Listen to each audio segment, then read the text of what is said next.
హల్లెలూయా. మరి సమయం ఇచ్చిన బ్రదర్కి వందనాలు, మీ అందరికీ వందనాలు. మరి సిలువలో పలికిన మొదటి మాట క్షమించు అనే వాడిని మనం ఇప్పుడు చూద్దాం.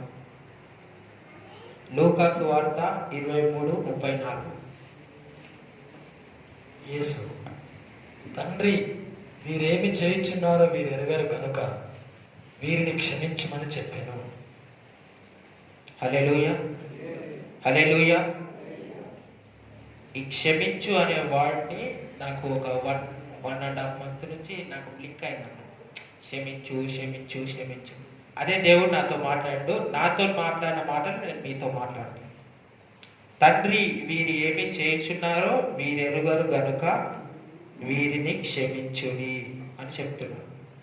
అంటే అక్కడ తండ్రి వీరు ఏమి చేయుచున్నారో తెలియదు కనుక వీరిని క్షమించండి అంటున్నాడు కదా. అక్కడ తెలియదా వాళ్ళకి? అయినా దేవుడు ఏమన్నా అంటున్నాడు అక్కడ? క్షమించండి అని అంటున్నాడు. అవునా కదా? ఆయనని కొరడాలతో కొట్టించి ఆయన తీసుకొచ్చి ఆయన ఒంటి నిండా రక్తాలున్నా కానీ తండ్రి ఆ సిలువలో పలికిన మాట క్షమించండి అంటున్నాడు. అవునా కాదా? కాబట్టి మనందరము ఆయన మాటకు లోబడి మనం క్షమించమని ఈ మాట ద్వారా చెప్తున్నాడు అందరికీ.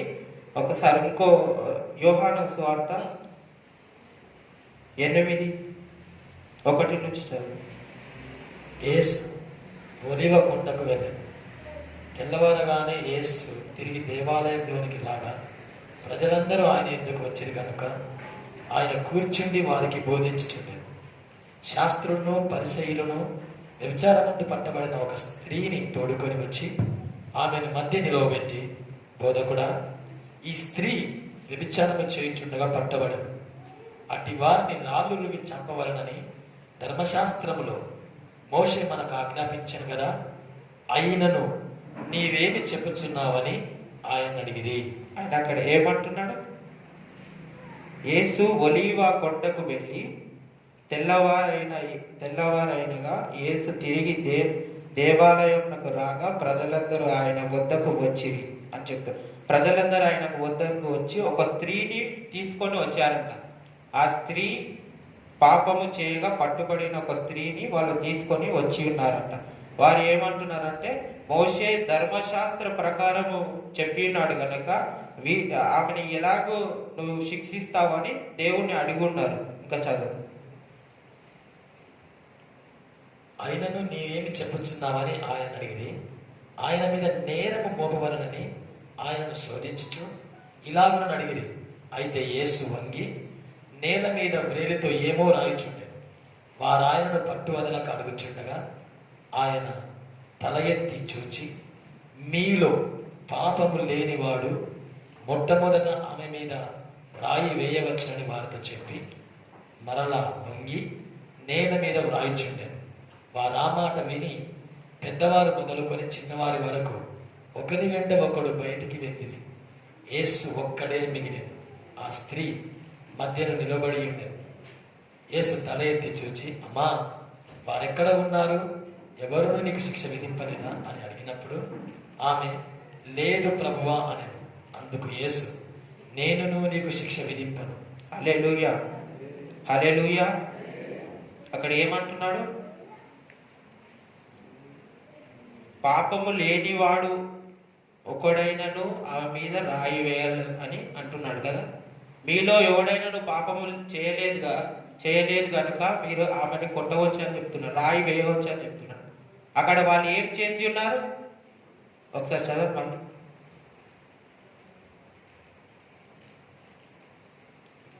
ఈ మనుష్యుడు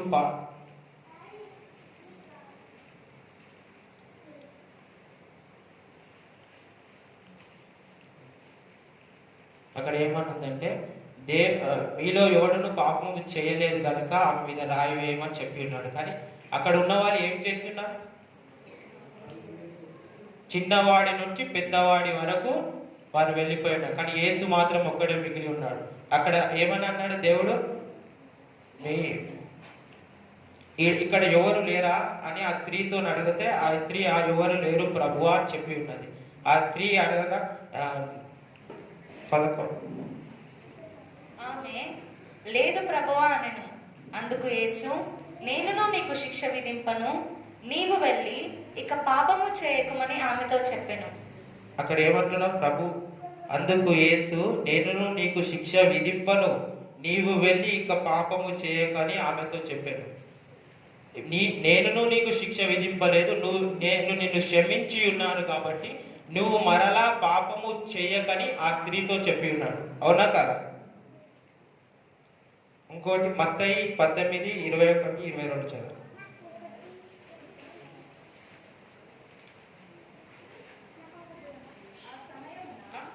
ఆ సమయమున పేతురు ఆయన యొద్దకు వచ్చి, ప్రభువా, నా సహోదరుడు నా ఎడల తప్పిదము చేసిన ఎడల నేనెన్ని మారులు అతని క్షమింపవలెను? 7 మారుల మట్టుగా అని అడిగాను. అందుకు యేసు అతనితో ఇట్లనెను, 7 మారుల మట్టుకే కాదు, 70 ఏళ్ల మారుల మట్టుకని నీతో చెప్పుచున్నాను. ఆ సమయంలో పేతురు ఆయన యొద్దకు వచ్చి, ప్రభువా, నా సహోదరుడు నా ఎడల తప్పిదము చేసిన ఎడల నేనెన్ని మార్లు ఆయనని క్షమించవలను? 7 మార్లు క్షమించనా అని అడిగి, 1 మార్లా, 2 మార్లా, 3 మార్లా, అలా 7 మార్లు క్షమించాలా ప్రభు అంటే ప్రభు ఏమన్నాడు అక్కడ చూడండి. అందుకు యేసు అతనితో ఇట్లనెను, 7 మారుల మట్టుకే కాదు, 70 ఏళ్ల మారుల మట్టుకని నీతో చెప్పుచున్నాను. హల్లెలూయా. అందుకు యేసు అతనితో ఇట్లనెను, 7 మట్లు మటుకే కాదు, 70 సార్లు క్షమించుమని అంటున్నాడు దేవుడు అక్కడ. అంటే మనం అనుకుంటాం కదా, ఎవరినైనా క్షమించాలంటే ఒకసారి క్షమిస్తే అయిపోతుందా, 2 సార్లు క్షమిస్తే అయిపోతుందా, పోనీ 3 సార్లు క్షమించాలా అని అనుకుంటాం కదా. దేవుడు ఒక బైబిల్లో చెప్తుంది 70 సార్లు క్షమించమని చెప్తున్నాడు దేవుడు. అవునా కాదు? మన పాపాలు ఎన్నో ఆయన క్షమించి ఆయన శిలువలో రక్తము కార్చి ఉన్నాడు. ఆయన మన పాపాలు ఎన్నో క్షమిస్తున్నాడు. మనకేమని చెప్తున్నాడు ఇక్కడ? 70 సార్లు క్షమించుమని చెప్తుంటాడు. 70 సార్లు కన్నా ఎక్కువ క్షమించినా ఏం కాదులేండి, కానీ ఆ దేవుడు అట్లా చెప్తున్నాడు. మరి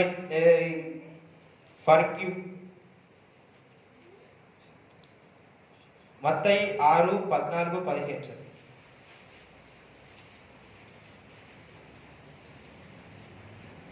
మనుషుల అపరాధములను మీరు క్షమించిన ఎడల మీ పరలోకపు తండ్రియు మీ అపరాధములను క్షమించును. మీరు మనుషుల అపరాధములను క్షమింపకపోయిన ఎడల మీ తండ్రియు మీ అపరాధములను క్షమింపడు. మనుషుల అపరాధములు మీరు క్షమించిన ఎడల మీ పరలోకపు తండ్రియు మీ అపరాధములను క్షమించును. అక్కడ ఏమంటున్నాడంటే దేవుడు, మనుషుల అపరాధములు మనం క్షమించిన ఎడల మన పరలోకపు తండ్రి, మన దేవుడు మన అపరాధములను క్షమిస్తాడంట. అవునా కాదు? ఫస్ట్ మనము క్షమించాలి వాళ్ళు, తర్వాత దేవుడు క్షమిస్తా అని చెప్తున్నాడు. మన ఇంకోటి అధ్యాయం చదువు. మీరు మనుషుల అపరాధములను క్షమింపకపోయిన ఎడల మీ తండ్రియు మీ అపరాధములను క్షమింపడు. మనుషుల అపరాధములు మీరు క్షమించకపోయిన ఎడల మీ తండ్రియు మీ అపరాధములను క్షమించడు అని వాక్యంలో చెప్తుంది. కాబట్టి మనం క్షమించాలి. ఎందుకనగా దేవుడు సిలువలో ఆయన రక్తము ఎంతో బాధతో వేదనతో ఆ మొదటి మాట పలికి ఉన్నాడు. ఏమని? తండ్రి, వీరు ఏమి చేయుచున్నారు, వీరు క్షమించండి అని అన్నాడా లేదా? కాబట్టి మనము దేవుడు నేర్పించేది ఏంటంటే మనకు క్షమించే గుణం కలిగి ఉండాలి. మీలో ఎవరి మధ్యనైనా కోపం ఉన్నా కానీ, ద్వేషం ఉన్నా కానీ, ఏది ఉన్నా కానీ దేవుడు మీ జీవితంలో ఉండడం చెప్తున్నాడు. కాబట్టి మనం క్షమించాలి, క్షమించే గుణము కలిగి ఉన్నాడు. ఇంకా వాళ్ళ మీద కోపం ఉన్నది, ఇంకా ద్వేషం ఉన్నది అని అనుకుంటున్నారా? దేవుడు మనల్ని క్షమించిండా లేదా? కాబట్టి మనం కూడా క్షమించాలని దేవుడు చెప్తున్నాడు. మీరు క్షమించినలా క్షమింపబడతారని చెప్తున్నారు. అవును, ఫ్యామిలీ కానీ ఫ్రెండ్స్ కానీ ఎంతో మంది ఉంటారు, కొలీగ్స్, బ్రదర్స్, సిస్టర్స్, ఎంతో మంది మనల్ని దూషించవచ్చు, తిట్టొచ్చు, ఏమన్నా కానీ బైబిల్ చెప్తుంది క్షమించే గుణాన్ని కలిగి ఉండు అని బైబిల్ చెప్తుంది. మనం క్షమించే గుణం మనం కలిగి ఉండాలని నేను అనుకుంటున్నా. మత్తయి 5:44 చదువు. నేను మీతో చెప్పున్నదేమనగా, మీరు పరలోకమందున మీ తండ్రికి కుమారులై ఉండునట్లు మీ శత్రువులను ప్రేమించుడి, మిమ్మల్ని హింసించు వారి కొరకు ప్రార్థన చేయుడి. హల్లెలూయా. మరొకసారి చదువు. నేను మీతో చెప్పున్నదేమనగా, మీరు పరలోకమందున మీ తండ్రికి కుమారులై ఉండునట్లు మీ శత్రువులను ప్రేమించుడి, మిమ్మల్ని హింసించు వారి కొరకు ప్రార్థన చేయుడి. అక్కడ ఏమంటున్నాడు దేవుడు? నేను నీతో చెప్పినది ఏమనగా, మీరు మీరు పరలోకమందున్న మీ తండ్రి కుమారులై ఉన్నట్లు మీ శత్రువులను ప్రేమించుడు, మీరు హింసించిన వారి కొరకు ప్రార్థన చేయుడి అని చెప్తున్నాడు. దేవుడు ఇక్కడ ఏమంటున్నాడంటే, మన దేవుని ప్రేమ కలిగి ఉన్నామా లేదా? దేవుని ప్రేమిస్తున్నామా లేదా? కాబట్టి దేవుని ప్రేమించేవారు మాత్రమే క్షమించగలుగుతారు. దేవుని ప్రేమ లేని వారు క్షమించలేరు. కాబట్టి దేవుని ప్రేమ కలిగిన వారు క్షమిస్తారు. మరి మనందరం అనుకున్న క్యాజువల్ మాట, నా వంశంలో లేదు, క్షమించే గుణం లేదు, అది లేదు, ఇది లేదు, నేనెందుకు క్షమించాలా? ఎన్నిసార్లు ఇక్కడ దేవుడు ఏమంటున్నాడు? ఇక్కడ పేతురుతో ఏమంటున్నాడు? 18:21-22 ఎన్ని మార్లు నేను క్షమించాలి ప్రభువా అని అడిగి ఉన్నాడు కదా. దేవుడు ఏం చెప్పి ఉన్నాడు? 70 మార్లు క్షమించు అని చెప్పి ఉన్నాడా లేదా? అందరూ అనుకోవచ్చు, నేనెందుకు క్షమించాలా, నేను క్షమించను, అది ఇది అనుకోవచ్చు. కానీ మా వంశంలో లేదనే మాట నేను కూడా అన్నా, కానీ బైబిల్లో వంశంలో లేదు. తల్లిదండ్రులు చెప్పకపోవచ్చు, తాతలు ముత్తాతలు చెప్పకపోవచ్చు, కానీ బైబిల్ చెప్తుంది ఈరోజు క్షమించు అని చెప్తుంది. కాబట్టి మనం క్షమిస్తాం. దేవుని ప్రేమ కలిగిన వారే క్షమిస్తారు. అవునా కాదా? కాబట్టి ఈరోజు మొదటి మాట మరి బ్రదర్ నాకు ఇచ్చి ఉన్నాడు. ఈ మొదటి మాట క్షమించు అనేది దేవుడు మనకు చెప్పి ఉన్నాడు. కాబట్టి మనం క్షమిస్తాం.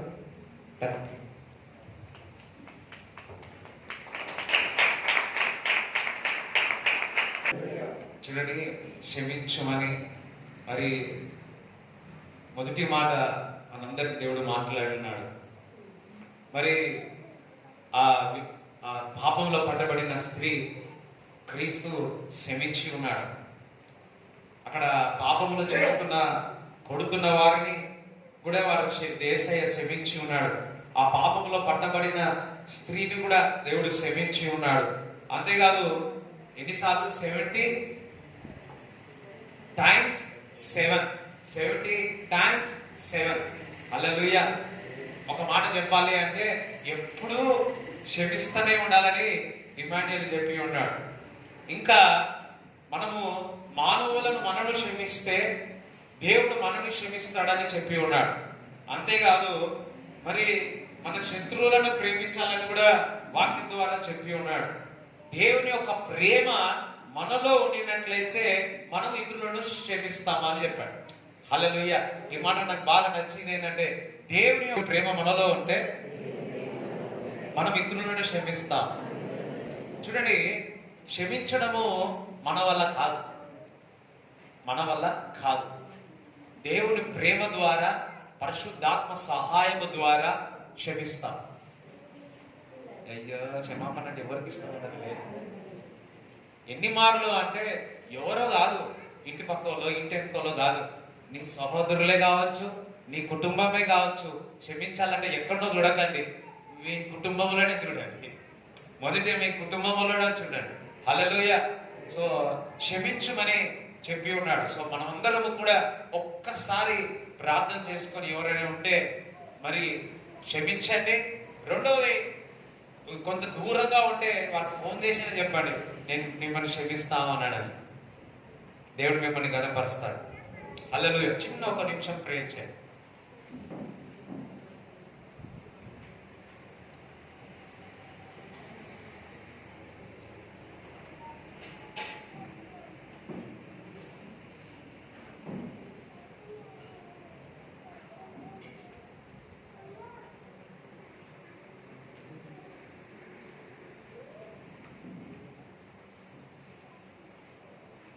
ఆమేన్. హల్లెలూయా. రెండవది, రెండవ మాట పరదేశి. అదొకసారి పరదేశి అని. ఈ రెండవ మాట సౌజన్య వచ్చి మనకు ఈ వాక్యముని మాటలో రెండవ మాటను వివరిస్తారు.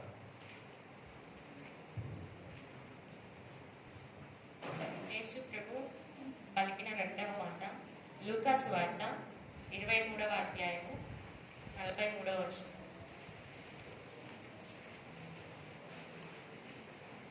అందుకు ఆయన వానితో, నేడు నీవు నాతో కూడా పరదైసులో ఉండువని నిశ్చయముగా నీతో చెప్పుచున్నానని. ఒకసారి దేవునికి చిన్న ప్రార్థన చేసుకుందాం. ఈ మాట ద్వారా దేవుడు మనతో మాట్లాడాలి.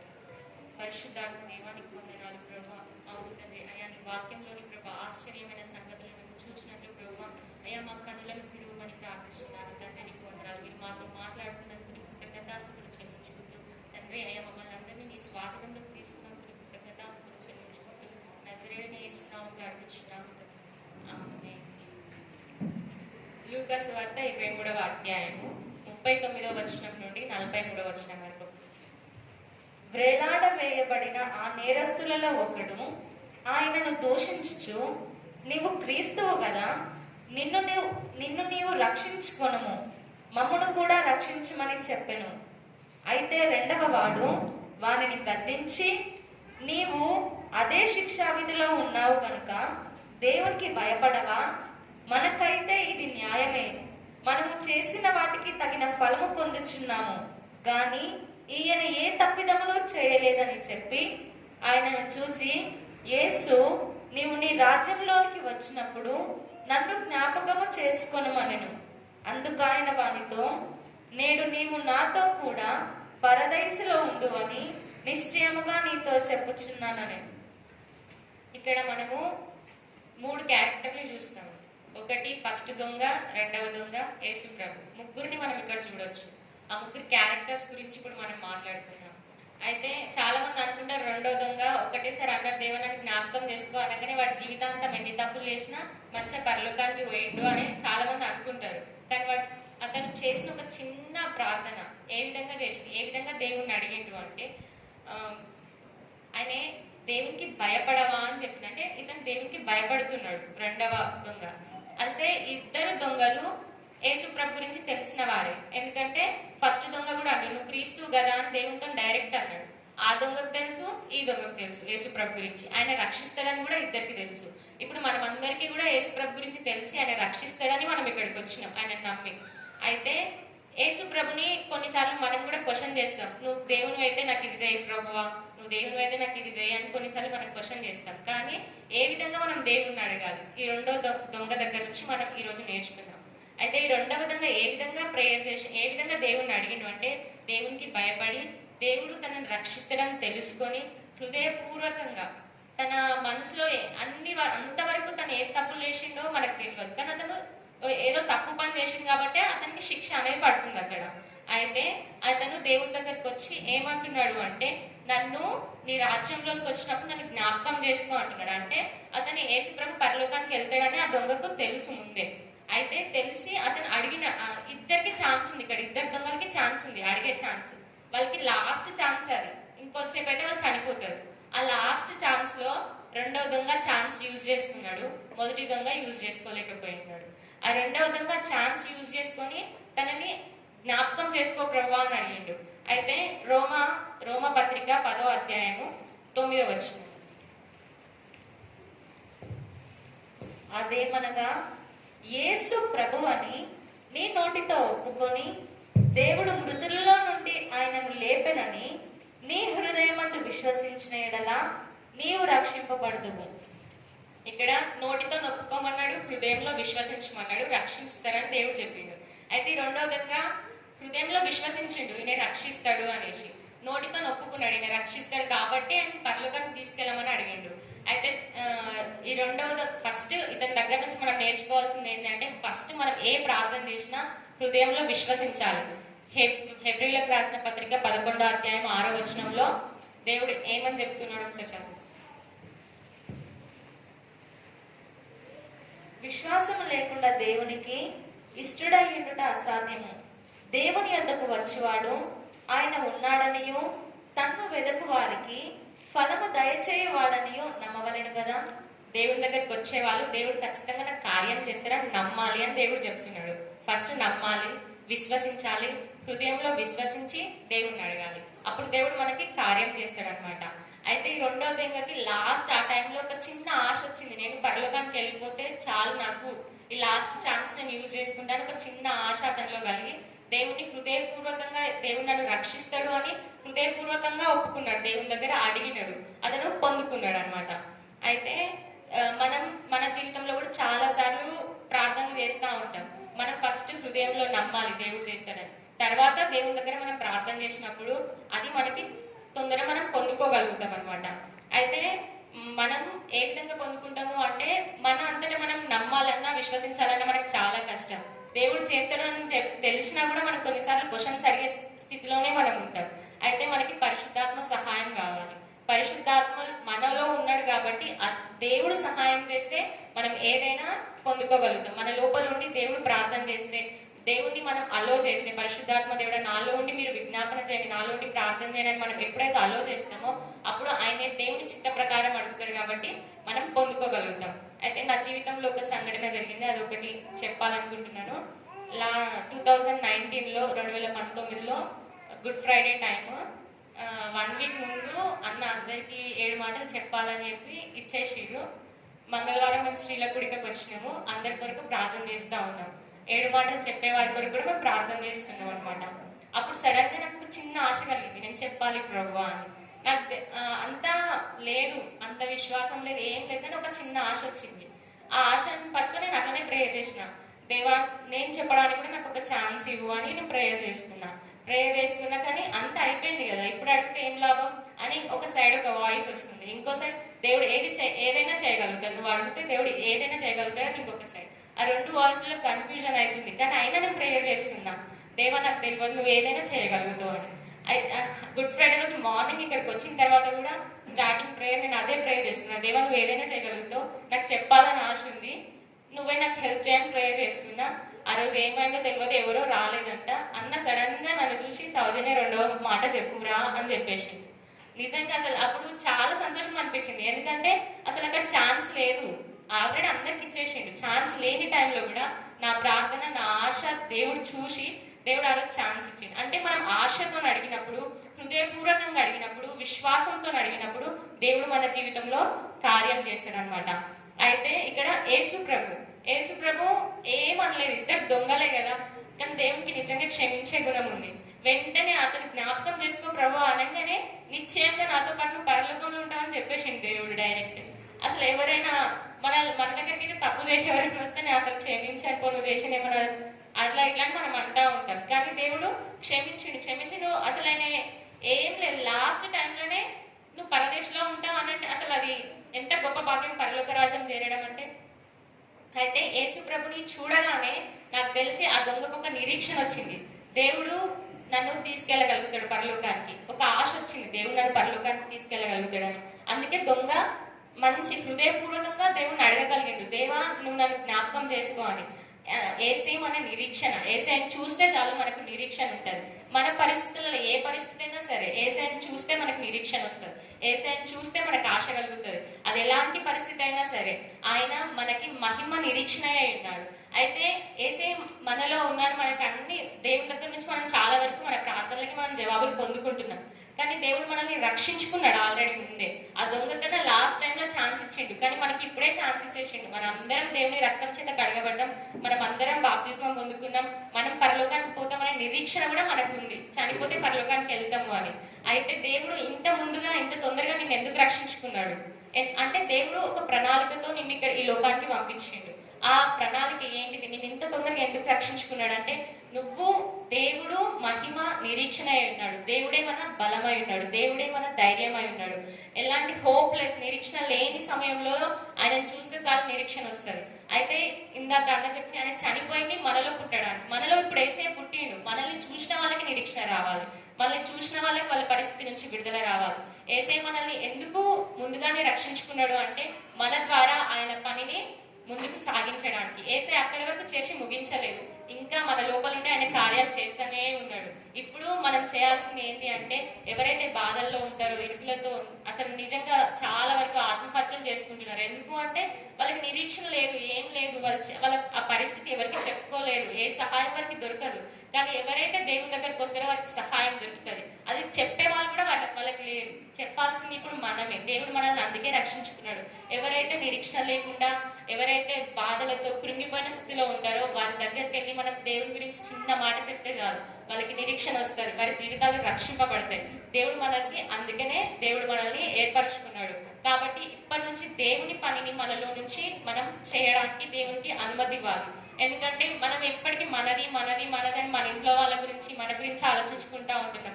కానీ బయట ఎంతో మంది ప్రజలు ఉన్నారు అసలు నిరీక్షణ లేక, ఎవరికి చెప్పుకోలేక, లోకాశల్లో మునిగిపోయి వ్యసనాలకు బానిసలైపోయి ఎంతో మంది చనిపోతున్నారు.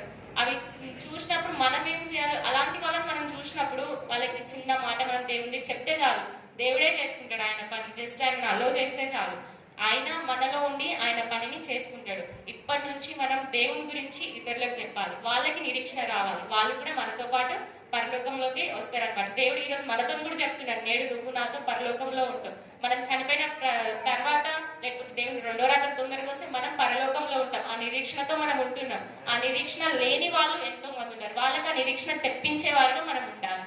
అది దేవుడు మన దగ్గర నుంచి కోరుకుంటున్నాడు. దేవుడు ఏం చెప్పిందంటే, హృదయం, అది మార్కు సువార్త 7వ అధ్యాయము 6వ వచనం.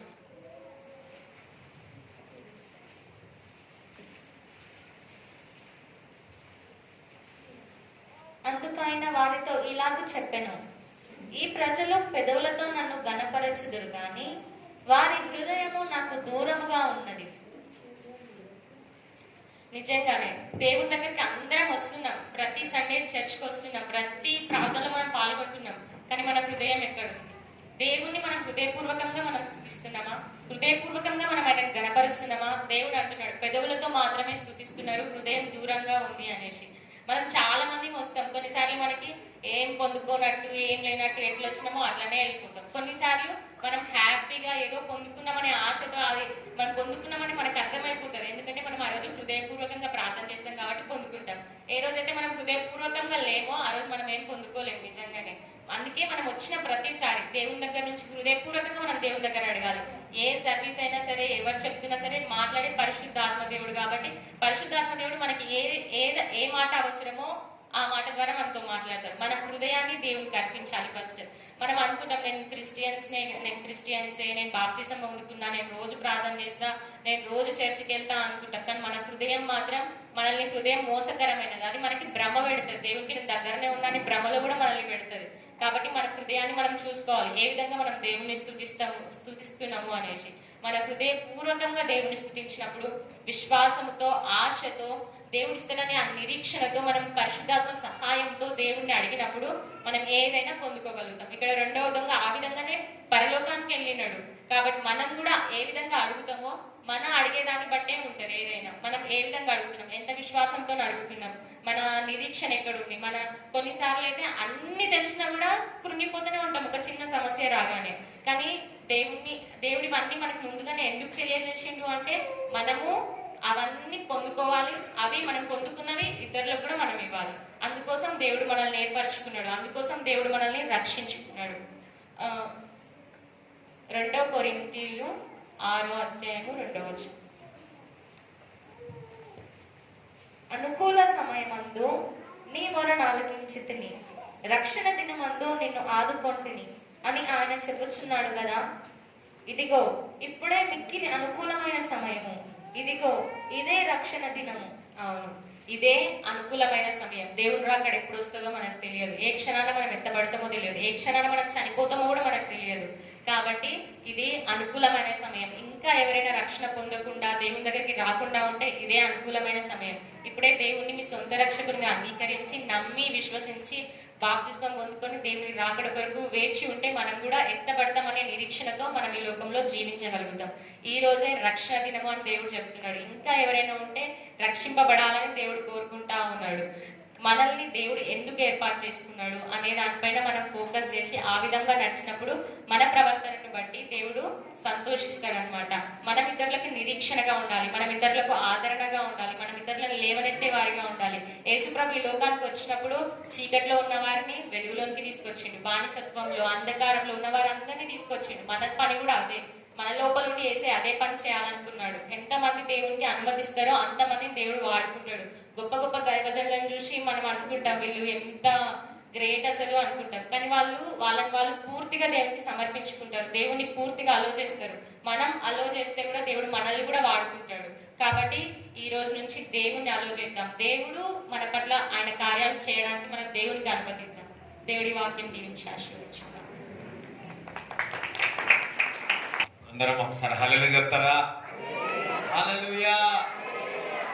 చూడండి, రెండో మాట పరదేశి సౌజన్య చెప్పిన మాటలు నాకు తెలియదు. లాస్ట్ టైం కూడా ఇచ్చిన, నాకు గుర్తుకెళ్ళలేదు. ఇది ఫస్ట్ టైం ఇచ్చిననేమో నేను అనుకుంటున్నాను.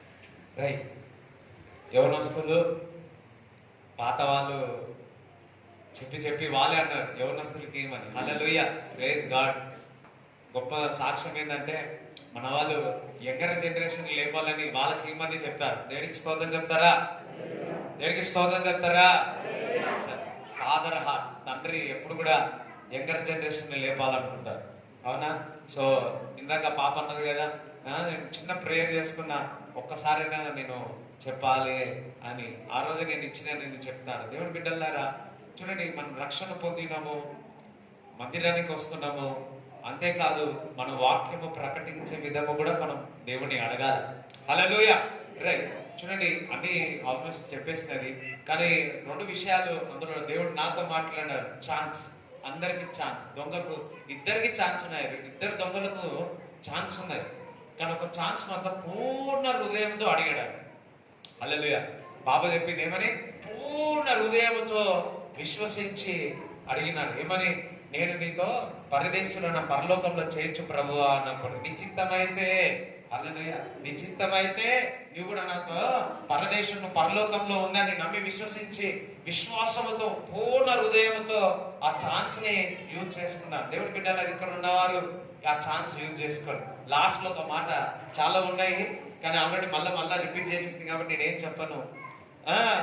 రక్షణ అనేది హృదయపూర్వకంగా అడిగినప్పుడు దేవుడు రక్షిస్తాడు.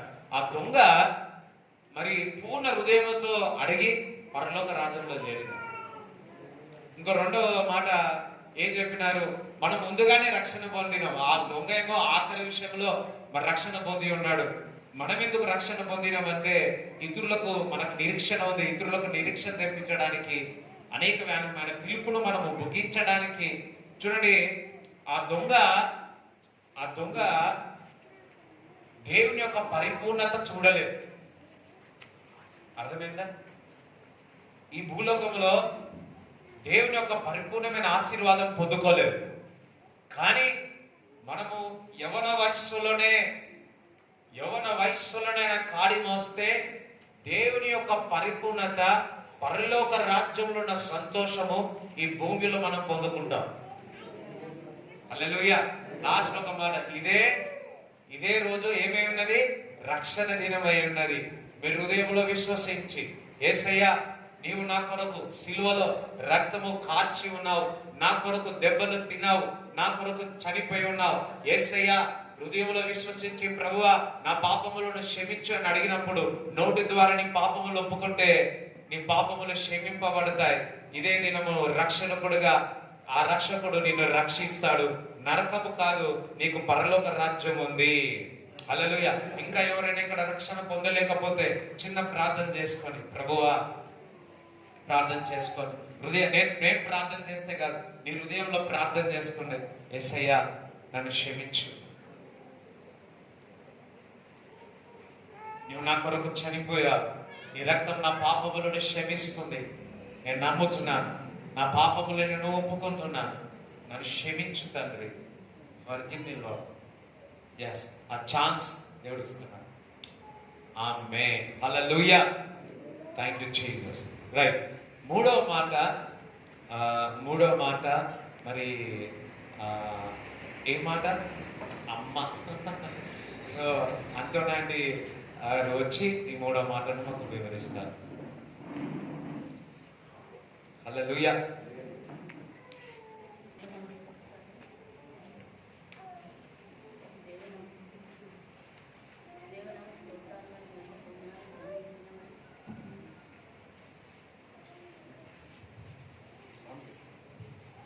సమయం ఇచ్చిన మంచిగా పొందనాలు. మరి మూడో మాట తల్లి యేసు ప్రభువు తన తల్లిని తన సహోదరుడికి ఎలాగ అప్పచెప్పుచున్నాడు మాట. మరి మాట కొరకు ప్రార్థన చేసుకున్నాం. పరిశుద్ధుడా తండ్రి, నీకు స్తోత్రాలు ప్రభా. అయ్యా, ఈ సమయం నీ తరడం ఇచ్చినందుకు నీకు వందనాలు. ఈ మాట మాట్లాడుచుండగా ప్రభా నువ్వు నాలో ఉండు ప్రభా. విన్న ప్రతి ఒక్కరిలో కూడా ప్రభా నువ్వు కృప చూపించి కనికరించినని సహాయం చేయమని యేసు నామములో ఇచ్చినాను తండ్రి. యోహాను సువార్త 19:26 అధ్యాయం. యేసు తన తల్లియు తాను ప్రేమించిన శిష్యుని దగ్గరకు నిలిచినట్టు చూచి, అమ్మా ఇదిగో నీ కుమారుడు అని తన తల్లితో చెప్పెను. తర్వాత శిష్యుని చూచి, ఇదిగో నీ తల్లి అని చెప్పెను. ఆ గడియలో ఆ శిష్యుడు ఆమెను తన ఇంట చేర్చుకొనెను. అయితే ఇక్కడ యేసు ప్రభువు మరి తన తల్లిని కూడా ఆ సమయంలో తను ఎంతో బాధతో వేదనతో, అసలు ఆయన చూడలేని పరిస్థితి, ఆయన అలా దెబ్బలు పొంది రక్తము కార్చిన కూడా ప్రభువు తన తల్లిని విడిచిపెట్టలేదు. ఎందుకంటే తనకైన తల్లిని కూడా ఆయన ఒక బాధ్యతతో ఆమెను ప్రేమించింది కాబట్టి ఆమెను చేయి విడుచుక తన సహోదరుని పిలిచి ఆయన తన కర్తవ్యాన్ని నెరవేర్చిండు. అంటే ఇక్కడ ఈ మాటలు ఏముందంటే ప్రేమ ఉంది. ఇక్కడ ఒకటి బాధ్యత, ఒకటి బంధుత్వం కలిగి ఉంది. ప్రేమ అంటే తన కలిగిన తల్లిని ఆయన విడిచిపెట్టలేదు, ప్రేమించిండు. మళ్ళీ ఒక బాధ, నేను ఈమెను విడిచి వెళుతున్నానన్న బాధ. మళ్ళీ బంధుత్వం అంటే ఆయన తన బాధ్యతని కూడా బంధుత్వాన్ని కన్న తల్లిని ఒక బంధుత్వం ద్వారా ఆమెని విడిచిపెట్టలేదు. అలాంటి పరిస్థితిలో దేవుడు మరి తన తల్లిని విడిచిపెట్టలేదు. మరి మనం కూడా మన తల్లిదండ్రులను ఏ విధంగా చూస్తున్నాము, వారిని ప్రేమిస్తున్నామా, మరి వారికి కావలసిన అవసరాలు తీరుస్తున్నామో కూడా మనకు తెలుస్తుంది. తల్లిదండ్రులను ప్రేమించినప్పుడు మనము దీర్ఘాశ్రవంతులుగా ఉంటాము. కానీ ఈ రోజులలో మరి తల్లిదండ్రులు ఎవరిని ప్రేమిస్తున్నారు, వారిని అనాథలు విడిచిపెడుతున్నారు. ఎంతోమంది వృద్ధాశ్రమంలో వారిని తల్లిదండ్రులు వదిలిపెట్టు. కానీ మనము దేవుని బిడ్డలము కదా, దేవుని బిడ్డలు అయినా కాకుండా కానీ తల్లిదండ్రులను ప్రేమించవలను. ఎందుకంటే బైబిల్లోనే ఉంది. ద్వితీయోపదేశ కాండము 5:16 అధ్యాయంలో, నీ దేవుడైన యెహోవా నీకు అనుగ్రహించిన దేశంలో నీవు దీర్ఘశాంతుడవై నీకు క్షేమం కలుగునట్లును నీ దేవుడైన యెహోవా నీకు ఆజ్ఞాపించలాగన నీ తల్లిని నీ తండ్రిని సన్మానింపమంటుండు. ఇక్కడ ద్వితీయోపదేశం కాండలో దేవుడు మాట్లాడుతుంది, నీ తల్లిదండ్రులను సన్మానించమంటుండు. కానీ మనము తల్లిదండ్రులను మనము వాళ్ళని సన్మానించే వాళ్ళని ఉండాలి, వాళ్ళని ప్రేమించాలన్నట్టు. వాళ్ళని ప్రేమించినప్పుడే మనము దీర్ఘశాంతులుగా ఉంటామని. మనల్ని ప్రేమించినప్పుడే దేవుడు మనకి ఏవి కావాలో అవన్నీ అనుగ్రహిస్తాడు. మనము వాళ్ళని తల్లిదండ్రులను చూడకుండా ఏం చేయకుండా మనకి ఏది కావాలని అడిగినా కూడా ప్రభువు మనకి ఏమి కూడా ఇయ్యడు. వాళ్ళని వాళ్ళు మనల్ని దీవించేలాగా మనం చేయాలన్నట్టు. అదే సామెతలలో 23:22 అధ్యాయం.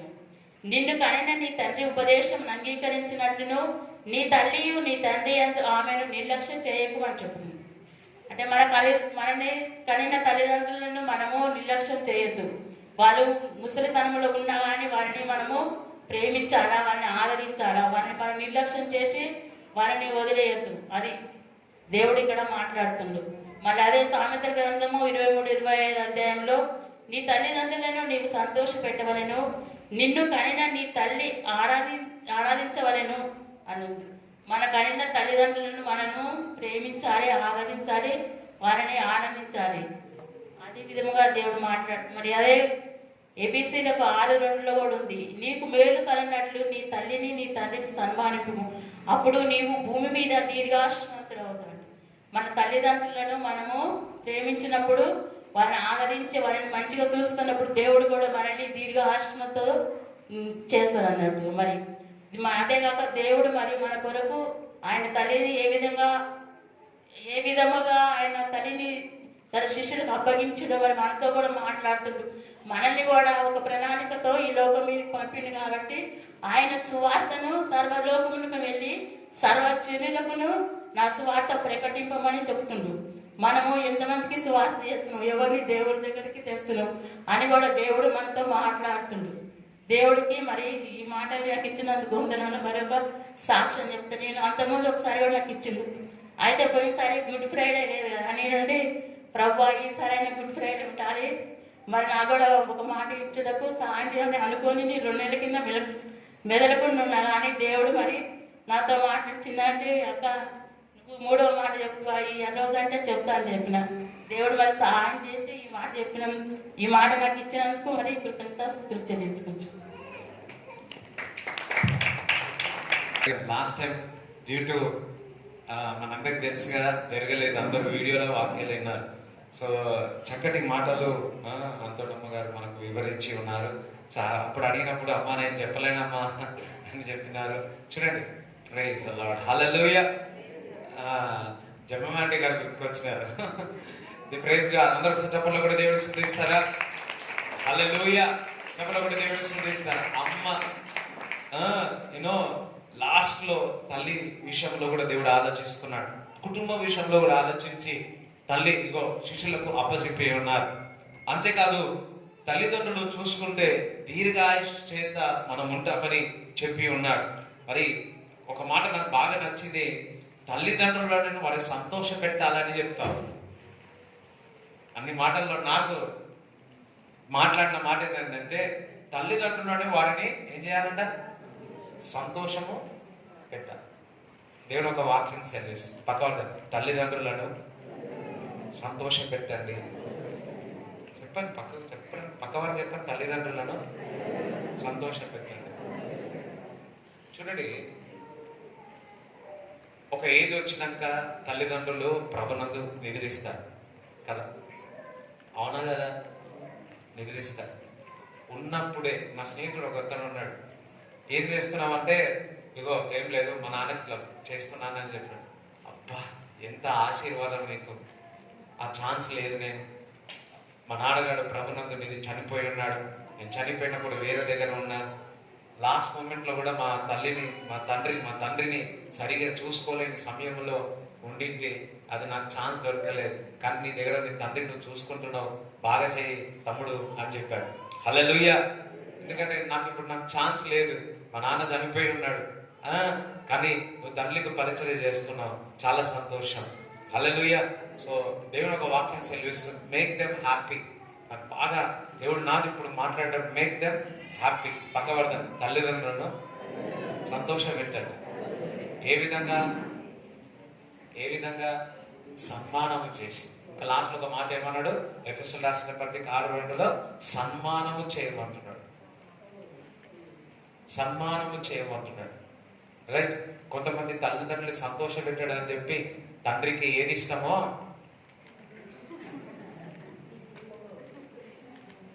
అర్థమైందా? ఎంత బాగా అర్థం చేసుకుంటున్నారు, అర్థమైందా? అది కాదు, దేవుని యొక్క వాక్యానుసారముగా వారిని సంతోష పెట్టాలి. దేవుని యొక్క వాక్యానుసారముగా మర్యాద చేయాలి. ఒకసారి ఒక ఊర్లో పోయినప్పుడు మర్యాద లేదా అన్నారు. ఏది మర్యాద, బాగానే నమస్తే పెట్టినా కదా అనుకున్నాను. దాని తర్వాత అర్థమైంది మర్యాద అంటే. అర్థమైందా? ఇప్పుడు నేను చెప్పినా అని చెప్పేసి కాదు, నీ హృదయంలో నుంచి రావాలి.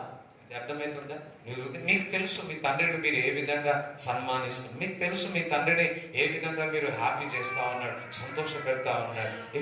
మరి మీ తండ్రి మరి నీకు ఇష్టం లేదేమో, నీకు నచ్చలేదేమో, తండ్రి ఇష్టం లేదు, తల్లి నీకు ఇష్టం లేదేమో, లేకపోతే అందేమో ఇదేమో, కానీ నువ్వు మాత్రం ప్రేమించు, నువ్వు మాత్రం క్షమించు. ఒక్కొక్కసారి పిల్లలు తండ్రి పైన కోపం పెట్టుకుంటా ఉంటారు, కొంతమంది తల్లి పైన కోపం పెట్టుకుంటా ఉంటారు, కానీ అది తగదు.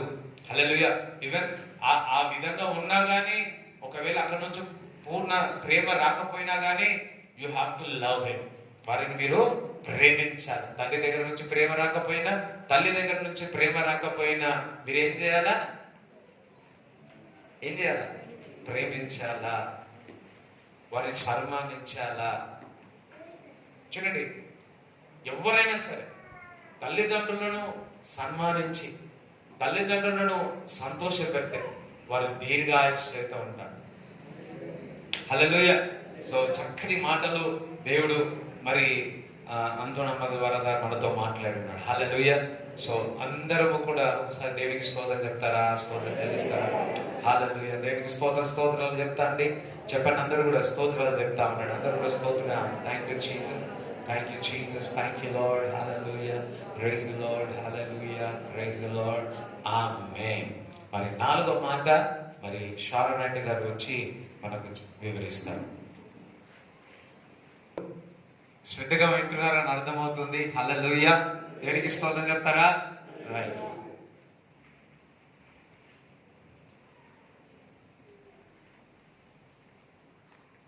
సమయం ఇచ్చిన దేవదాసుడికి వందనాలు. మరి 4వ మాట మార్కు సువార్త 15వ అధ్యాయము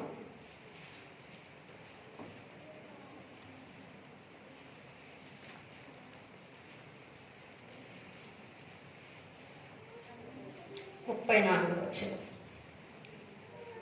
3 గంటలకు యేసు ఏలోయి ఏలోయి లామా సబక్తాని అని బిగ్గరగా కేక వేసెను.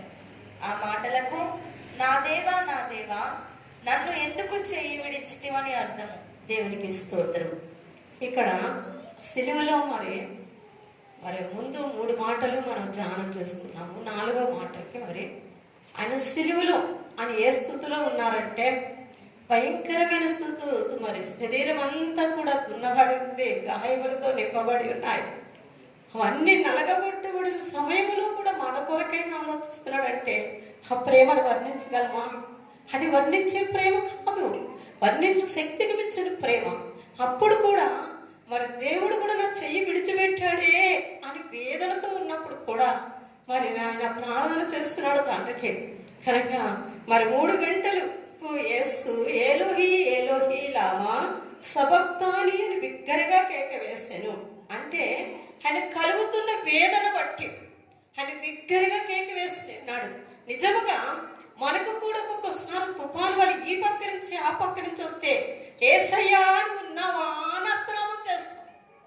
అంటే కొన్ని సమయాలు నేను కూడా చేశాను. ఆర్తనాదం చేసినప్పుడు కొంచెం అవిశ్వాసం ఉంటే దేవుడు ఉన్నాడా, చూస్తున్నాడా, లేకపోతే కొన్ని అవిశ్వాస మాటలు కూడా వస్తాయి. కానీ విశ్వాసంతో మనము దేవుని తట్టు చూసినప్పుడు చూస్తున్నావు ప్రభువా, ఈ పరిస్థితి నుంచి లేవనెత్తగలవని, నా చెయ్యి విడవలేదు ప్రభువా అని విశ్వాసంతో మనం మాట్లాడినప్పుడు ఒక మంచి నిరీక్షణ సమాధానం మనకు వస్తుంది. దేవునికి స్తోత్రములు. ఆ సమాధానం నిరీక్షణ ఎక్కడి నుంచి వస్తుంది? సిలువలో మాట్లాడిన యేసయ్య మాటల నుంచి వస్తుంది మనకి.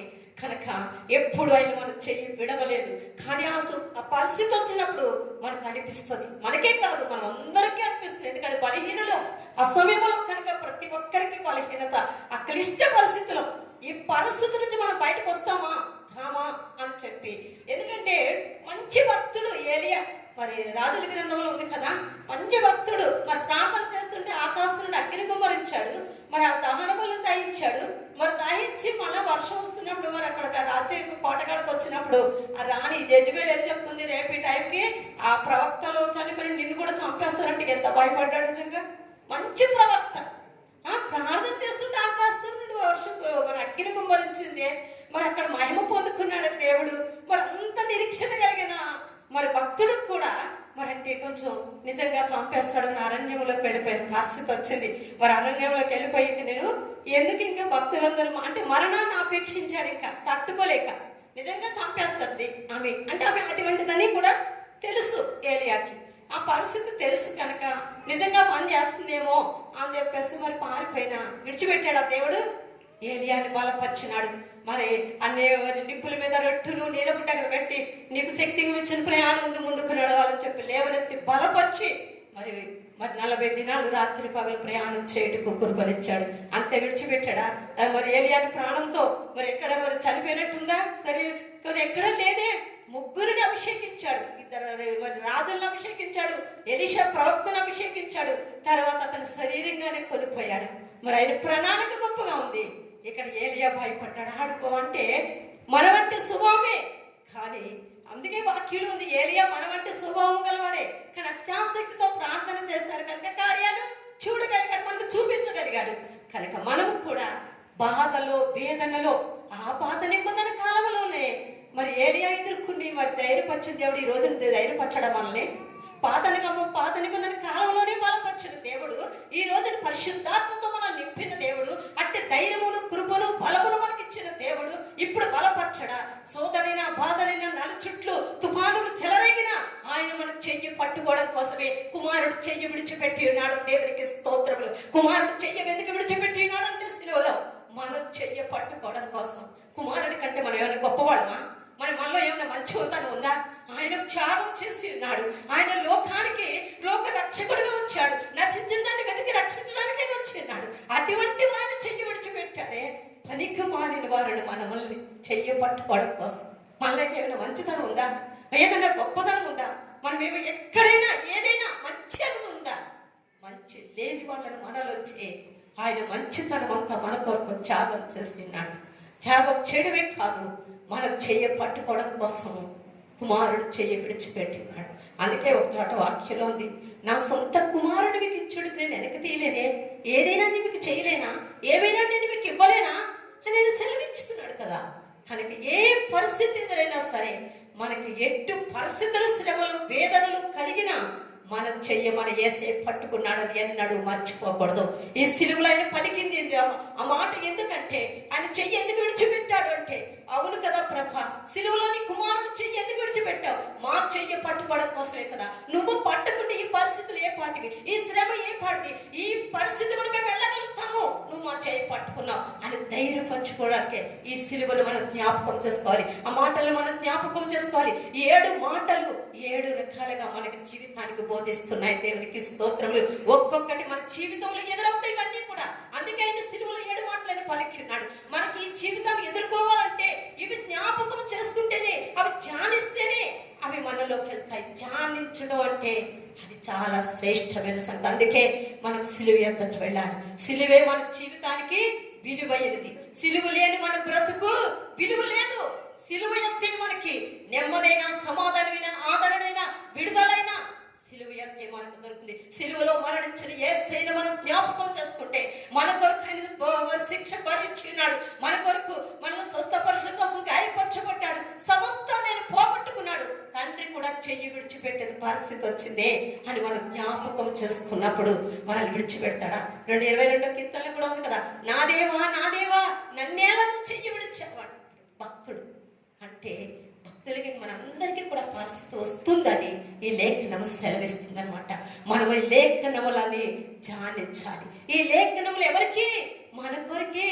ఈ బైబిల్ అంతా వాగ్దానాలు ఇవన్నీ కూడా మనం స్వతంత్రించుకోవాలి. మన జీవితంలో ఎదుర్కొన్న ప్రతి పరిస్థితికి సమాధానం ఈ వాక్యంలో ఉన్నది, మరి ఆదరణ ఈ వాక్యంలో ఉన్నది. కానీ లోకాన్ని, మనుషుల్ని మనం చూడకూడదు.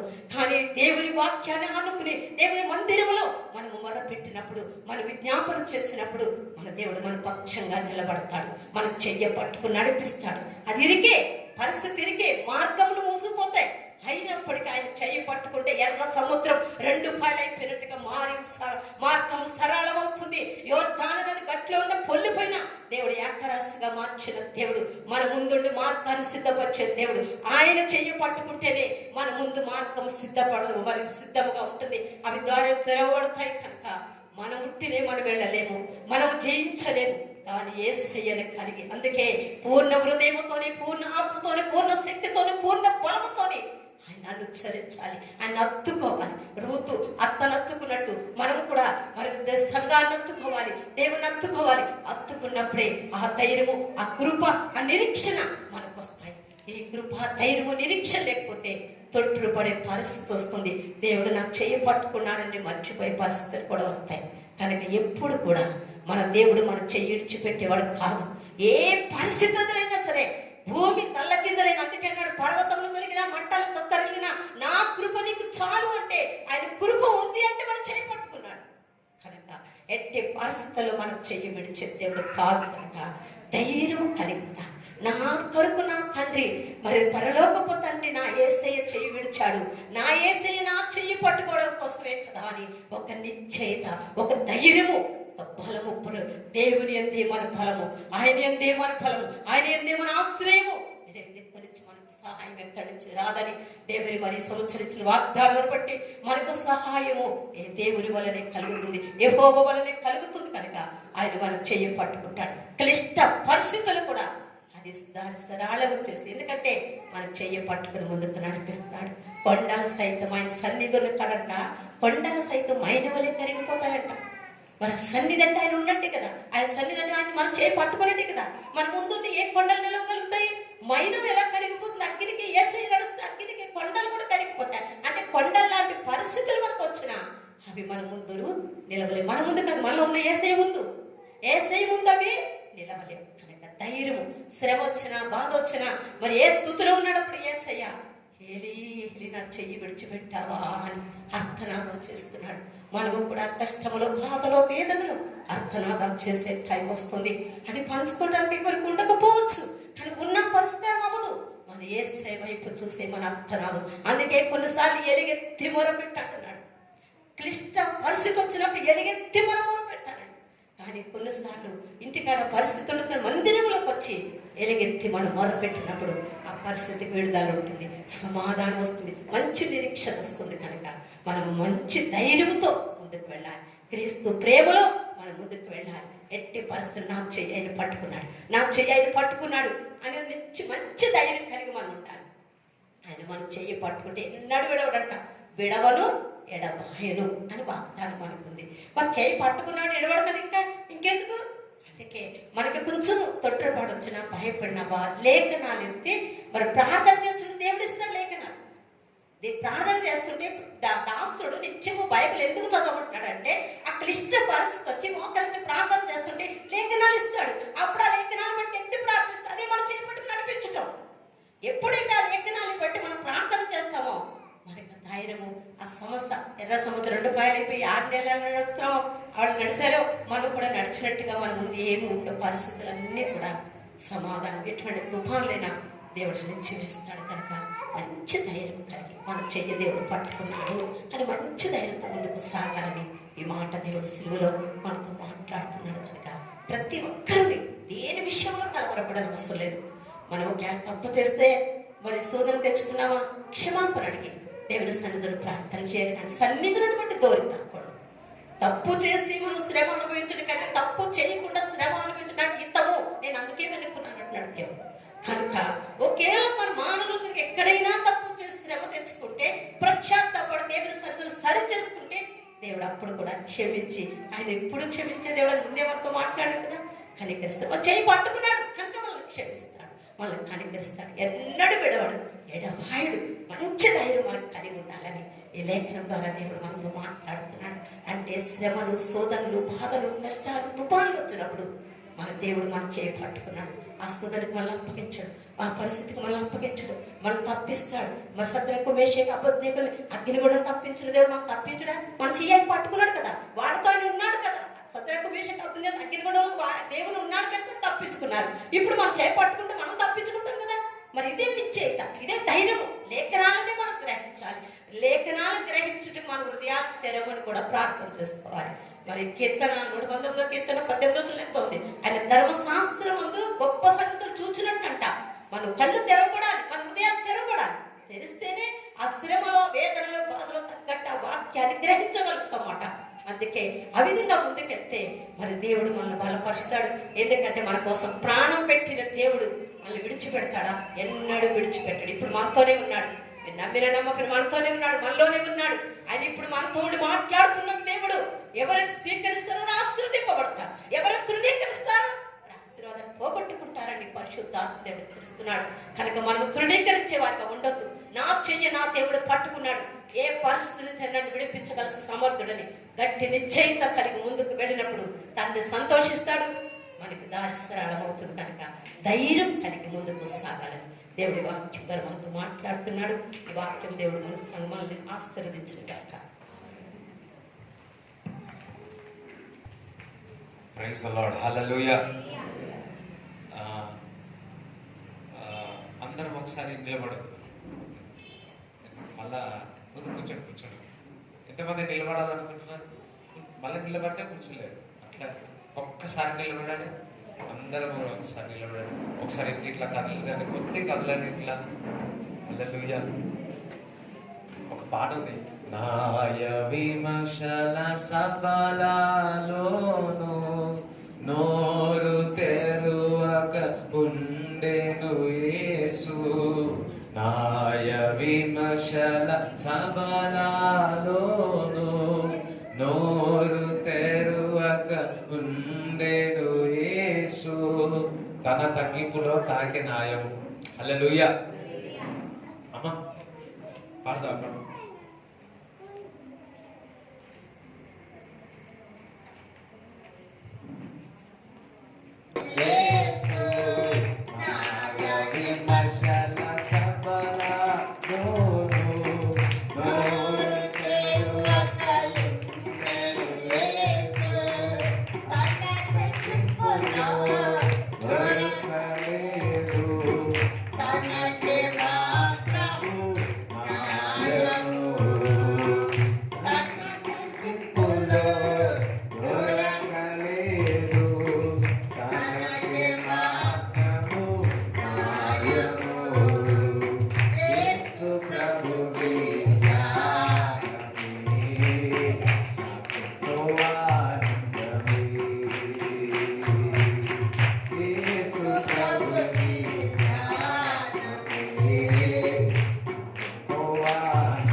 అర్థం చేసుకుంటా.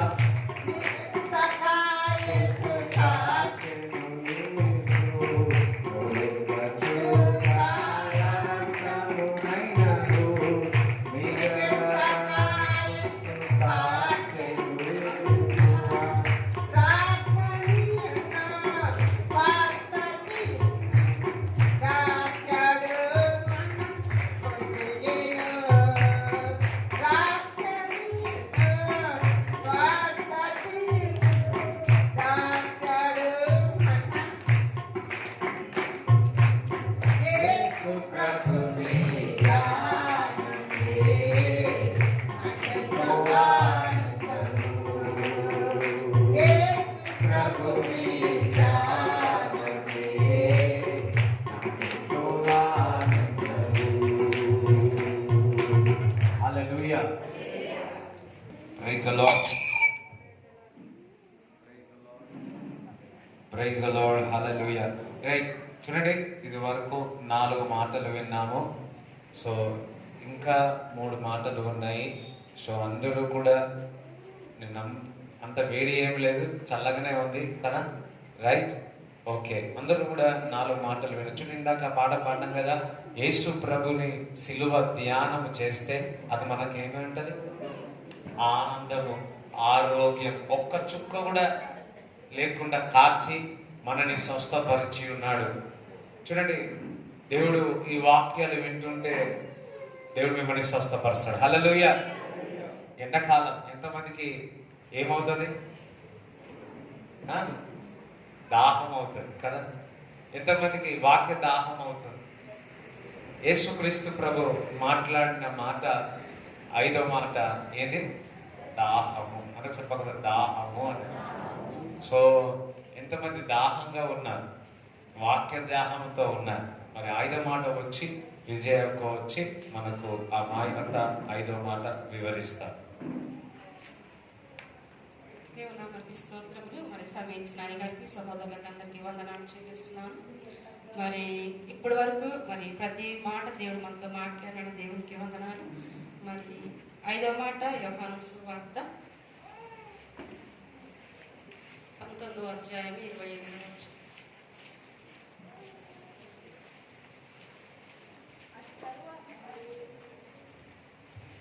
అటు తరువాత సమస్తమును అప్పటికి సమాప్తమైనదని యేసు ఎరిగి లేఖనము నెరవేరునట్లు నేను దప్పికొనుచున్నానను. దేవునికి స్తోత్రం. చిన్న ప్రార్థన. పరిశుద్ధుడా యేసయ్యా, నీకు వందనాలు. మరి ఈ 5వ మాట ధ్యానిస్తుండగా నా నోట నీ మాట ఉంచు. ఇక్కడ ఉన్న ప్రతి బిడ్డతో మీరు మాట్లాడి సహాయించి నీ పరిశుద్ధాత్మ స్వామిలో ఉంచుకొని మహిమతో నింపి ఆశీర్వదిస్తున్నాను. మరి 5వ మాట అయితే మరి యేసు ప్రభు అటు తర్వాత సమస్తం అప్పటికి సమాప్తమైందని ఎరిగి లేఖను నెరవేరినట్లు నేను తప్పికొనుచున్నాను. మరి దేవుడు తండ్రి యేసుప్రభు వారికి అప్పచెప్పి తండ్రి ఏరే పనులు అప్పచెప్పినాడు. భూమి మీదకి వచ్చినప్పుడు సమస్తం తల్లిని ప్రేమించుట, మరి తల్లిని సన్మానించుట, మరి సహోదరుని రోగుల కోసము మరి అనేకమని నెరవేర్చుకున్నాడు. తండ్రి మాటకు లోబడ్డాడు. యేసు ప్రభు తండ్రి మాటకు లోబడి సమస్తం అప్పటికి సమాప్తి చేశాడు. మరి అపోస్తుల కార్యము 6వ అధ్యాయం 8వ వచనంలో, స్టెఫెను కృపతోనూ బలముతోనూ నిండిన వాడై ప్రజల మధ్య మహత్ కార్యములను గొప్ప సూచక క్రియలను చేయించుండెను. అప్పుడు లిబెర్తీనుల దనబడిన సమాజములోను, కురేనీయుల సమాజములోను, అలెక్సాంద్రియుల సమాజములోను, కిలికియ నుండి ఆసియా నుండి వచ్చిన వారిలోను కొందరు వచ్చి స్టెఫెనుతో తర్కించిరి గాని మాట్లాడుటయందు అతడు అగపరిచిన జ్ఞానమును అతన్ని ప్రేరేపించిన ఆత్మను వారెదిరింపలేకపోయిరి. అప్పుడు వారు, వీడు మోషే మీదను దేవుని మీదను దూషణ వాక్యములు పలకగా మేము వింటిమని చెప్పుటకు మనుషులను కుదుర్చుకొని ప్రజలను, పెద్దలను, శాస్త్రులను రేపి అతని మీదికి వచ్చి అతనిని పట్టుకొని మహాసభ యొద్దకు తీసుకొని పోయి అబద్ధపు సాక్షులను నిలవబెట్టిరి. వారు, ఈ మనుషుడెప్పుడును ఈ పరిశుద్ధ స్థలమునకు మన ధర్మశాస్త్రమునకును విరోధముగా మాట్లాడుచున్నాడు. ఈ నజరేయుడైన యేసు ఈ చోటును పాడు చేసి మోషే మనకిచ్చిన ఆచారములను మార్చునని వీడు చెప్పగా మేము వింటిమనిరి. సభలో కూర్చున్న వారందరూ అతని వైపు తేరి చూడగా అతని ముఖము దేవదూత ముఖము వలె వారికి కనబడెను. మరి యేసు ప్రభు కూడా మరి సువార్త ప్రకటిస్తున్న ఒక మాట మాట్లాడాడు. ఈ స్టెఫెను మరి యేసు ప్రభుని క్రియలు కూడా చూపిస్తున్నాడు. ఇక్కడ విశ్వాసంతో ఉన్నాడు, పట్టుదల కలిగి మరి దేవునితో సవాసం చేస్తున్నాడు. శ్రమ, మీలో ఎవరికైనా శ్రమ కలిగిన యెడల యేసు క్రీస్తులో పాలి భాగస్తులని ఎంచుకోండి కూడా యేసు ప్రభు చెప్పిన. అట్టి విధముగానే శ్రమకి అనేకమైన శ్రమలు వచ్చినాయి. యేసు ప్రభు కూడా శాస్త్రులు పరిసరి అనేక మార్లు శోధించినారు.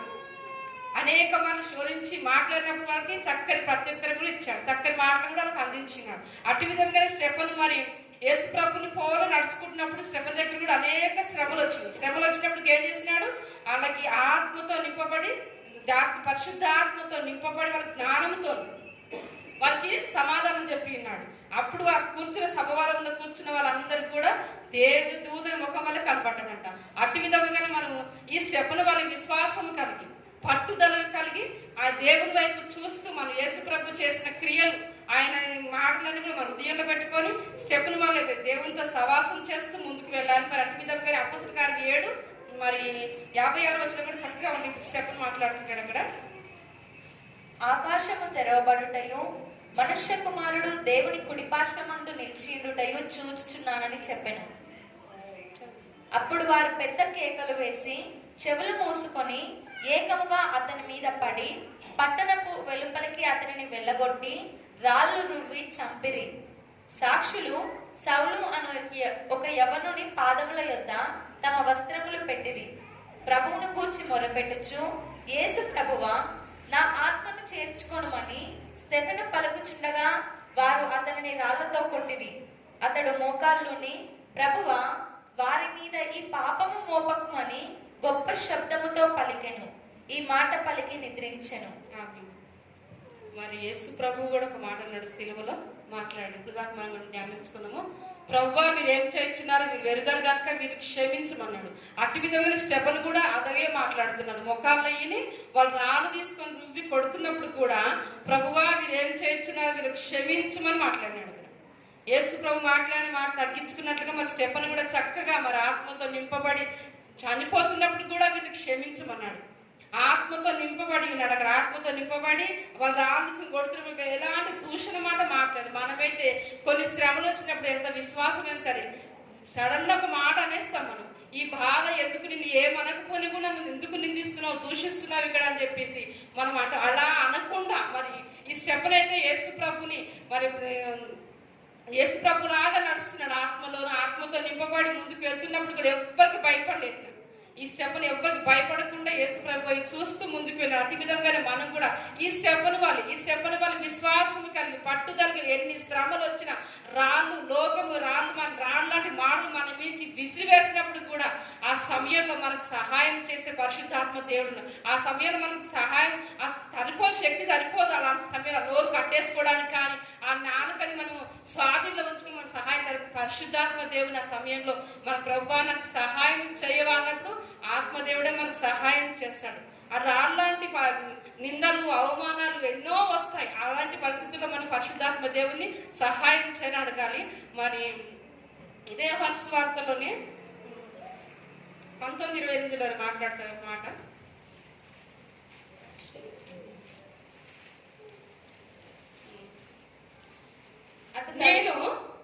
నేను దప్పికొనుచున్నాను అని. అప్పుడు మరి యోహాను సువార్త 7:37 కూడా మాట్లాడతాడు దేవుడు, యేసు ప్రభు.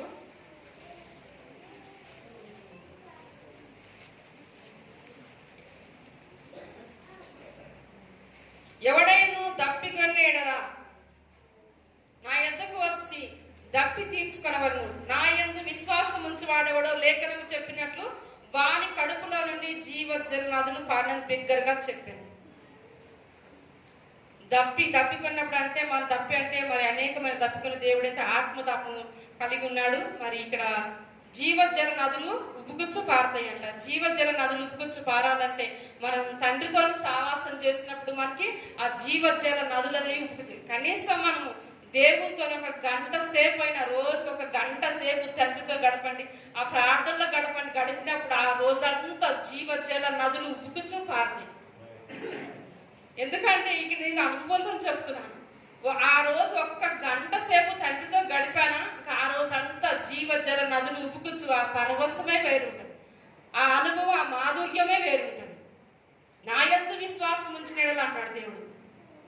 జీవజల నదులు మనలో ఉబ్బుకుచ్చు పారుతాయి. ముఖ్యంగా ఏంటంటే ఈ అంత్య దినాలలో భయంకరమైన దినాలు ఉన్నాయి అన్నమాట. ఎక్కడికి వెళ్ళినా కూడా యుద్ధములు, పోరాటములు, శ్రమలు, నిందలు, అవమానాలు ఏమి అనుకున్నా కానీ మన మీదకి ఏదో మాట వస్తుంది. ఆ సమయంలో కనీసం దేవునితో మనకి ఎంత పని ఉన్నా సరే సాయంకాలం వరకు, సాయంత్రం అన్నది ఉదయమా మధ్యాహ్నమా ఆ పని పక్కన పెట్టేసి ఒక గంట సేపు దేవునితో మనం గడిపినామంటే ఆ జీవజల నదులు మనలో ఉబ్బుకుచ్చు పారుతుంటాయి అన్నమాట.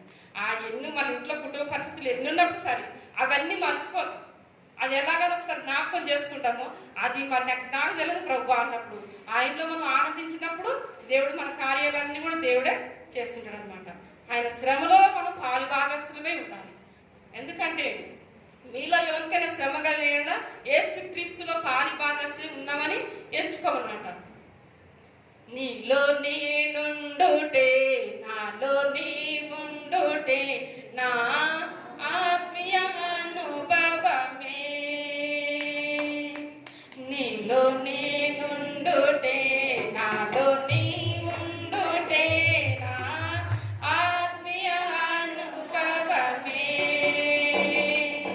పరిశుద్ధాత్ముని అభిషేకము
హృదయపూర్వకంగా ఒక గంట దేవుని సన్నిధిలో గడిపితే ఆ రోజుకి దప్పిక ఏముంటుందో దాహము తీరుస్తాడు. మన జీవితంలో అనేక విషయాల్లో దాహం అంటే ఒక నీరే కాదు, అనేక విషయాల్లో మనకు దాహం ఉంటుంది. అది మనుషుల ద్వారా ఆ దాహం తీర్చలేరు, కానీ దేవుని సన్నిధిలో గడపడం ద్వారా ఆ దాహం మనకు దొరుకుతుంది. దేవునికి స్తోత్రం చెప్తారా? హల్లెలూయా. మరి 6వ మాట తండ్రి మరి ఆ మాట రవణ వచ్చి మనకు వివరిస్తాం. దేవుని నాకు మహిమ కలుగును గాక. సావిత్రి గారికి వందనాలు. మరి యేసుప్రభుల వారి శిలువలో పలికిన 6వ మాట యోహాను సువార్త 19:30 చదవండి.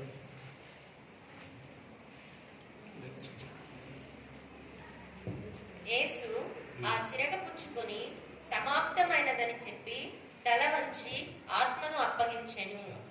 యేసు సమాప్తమైనదని చెప్పి ఆత్మను అప్పగించను. అంటే యేసుప్రభు వారు చనిపోలేదు, ఇక చావుకు దగ్గరలో ఉన్నాడు. అంటే ఇక చనిపోబోతున్నా అనే టైంలో ఈ మాట చెప్తున్నాడు. ఏమని?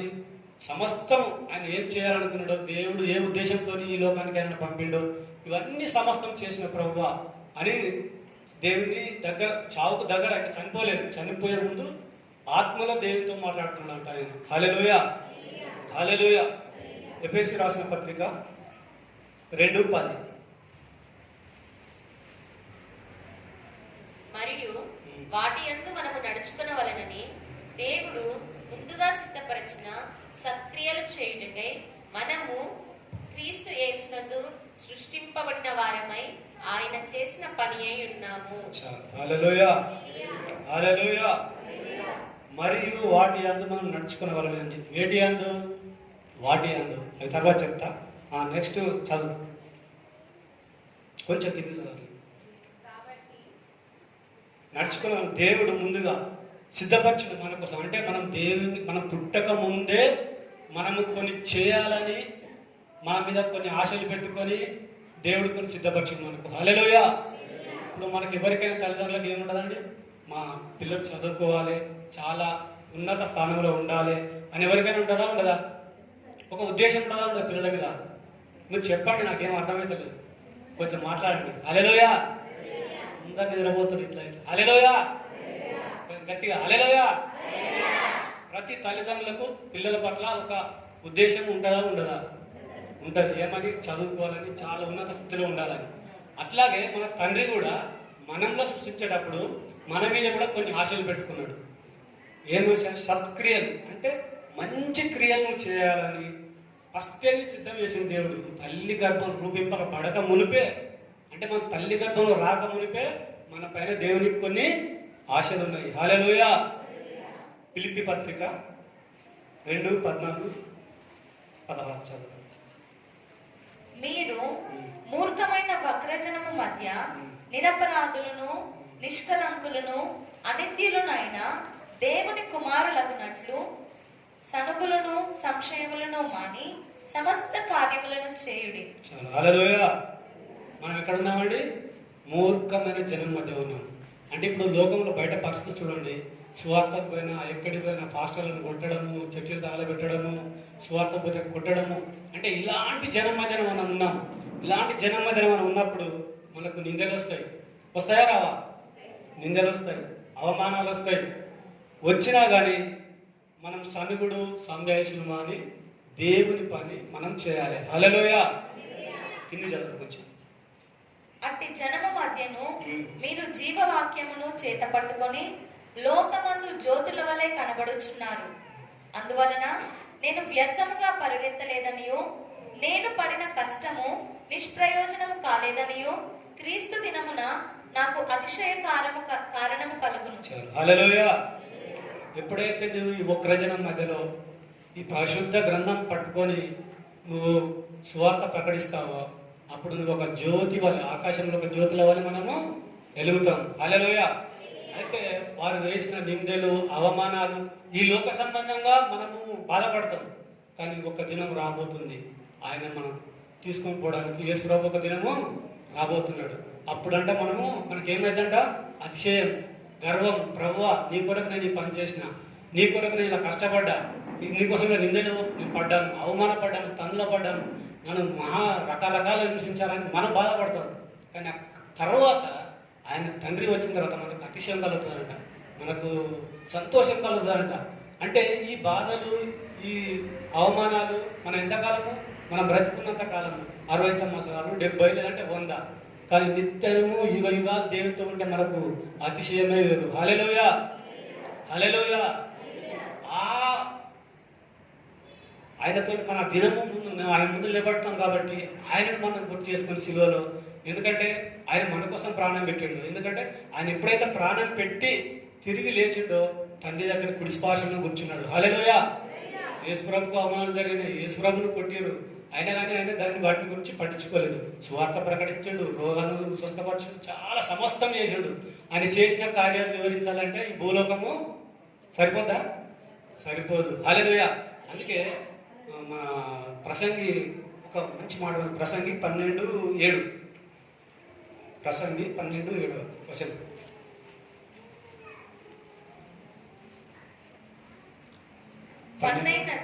మన్నైనది వెనుకటి వలనే మరల భూమికి చేరును, ఆత్మ దాని దయచేసిన దేవుని యొద్దకు మరలా పోవును.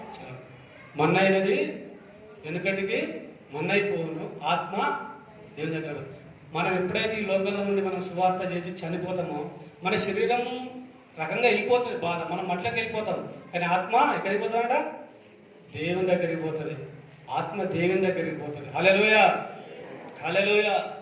దేవుని దగ్గరికి అంటే మనం చనిపోయిన తర్వాత ఆత్మ దేవుని దగ్గరికి పోతుంది. అంటే కింద నుండి పైకి వెళ్ళిపోతుంది, శరీరం అట్లకి వెళ్ళిపోతుంది. అంటే మనం వెళుతూ ఏమైనా తీసుకోపోగలుగుతామా? ఏం తీసుకోపోమా? మనం చనిపోతాం. చనిపోయిన తర్వాత పోయేటప్పుడు ఏమైనా పట్టుకపోతామా? డబ్బు పట్టుకోపోతారా? ఇండ్లు పట్టుకోపోతారా? మరి ఏం పట్టుకోపోతాం? మరి ఏం పట్టుకోపోతే ఎందుకు నీకు ఇస్తారేమా? అంటే నువ్వు ఇక్కడికి వచ్చినావు అంటే నీకేదో ప్రణాళిక ఉంది, నువ్వు ఏదో ఒకటి ఇక్కడి నుంచి దేవుని దగ్గర తీసుకొని పోవాలి. ఇక్కడ ఈ లోకంలో మనం ఉన్నాం అంటే దేవుని ఉద్దేశం వేరు.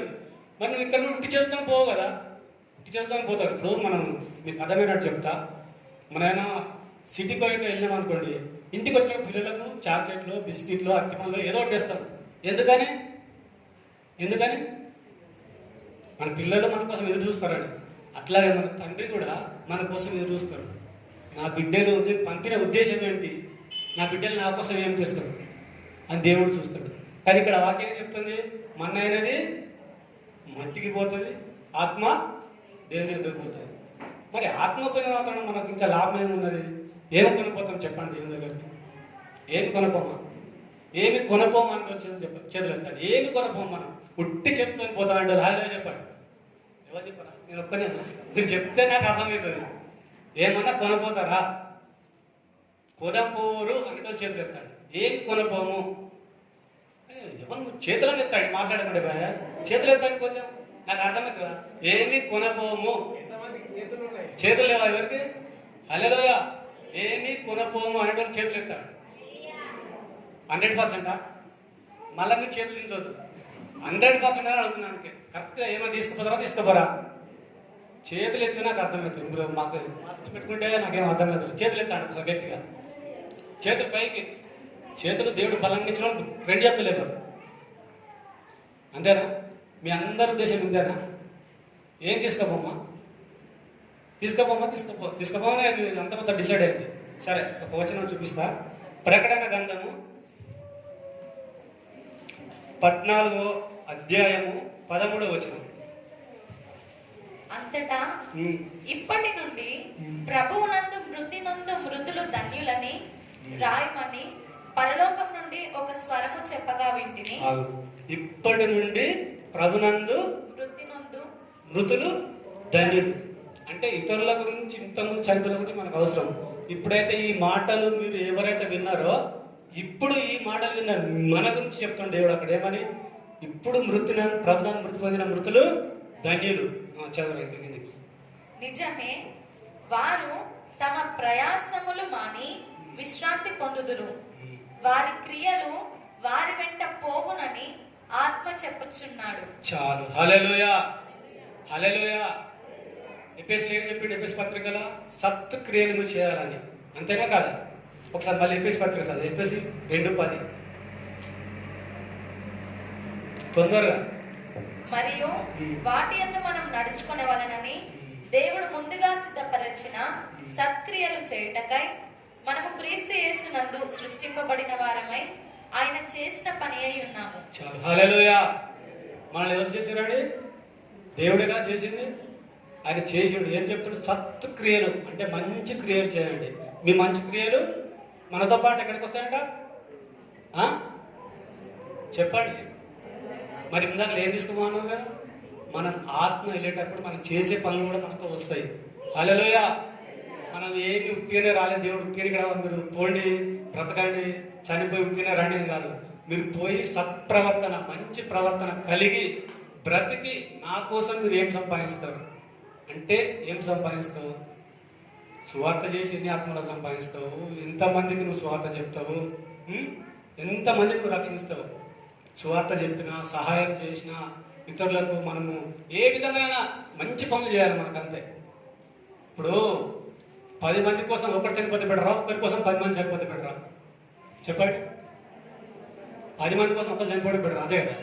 మరి ఈ లోకం కోసం యేసయ్య చనిపోయాడు కదా. మనము ఈ లోకంలో ఉన్నాం కదా.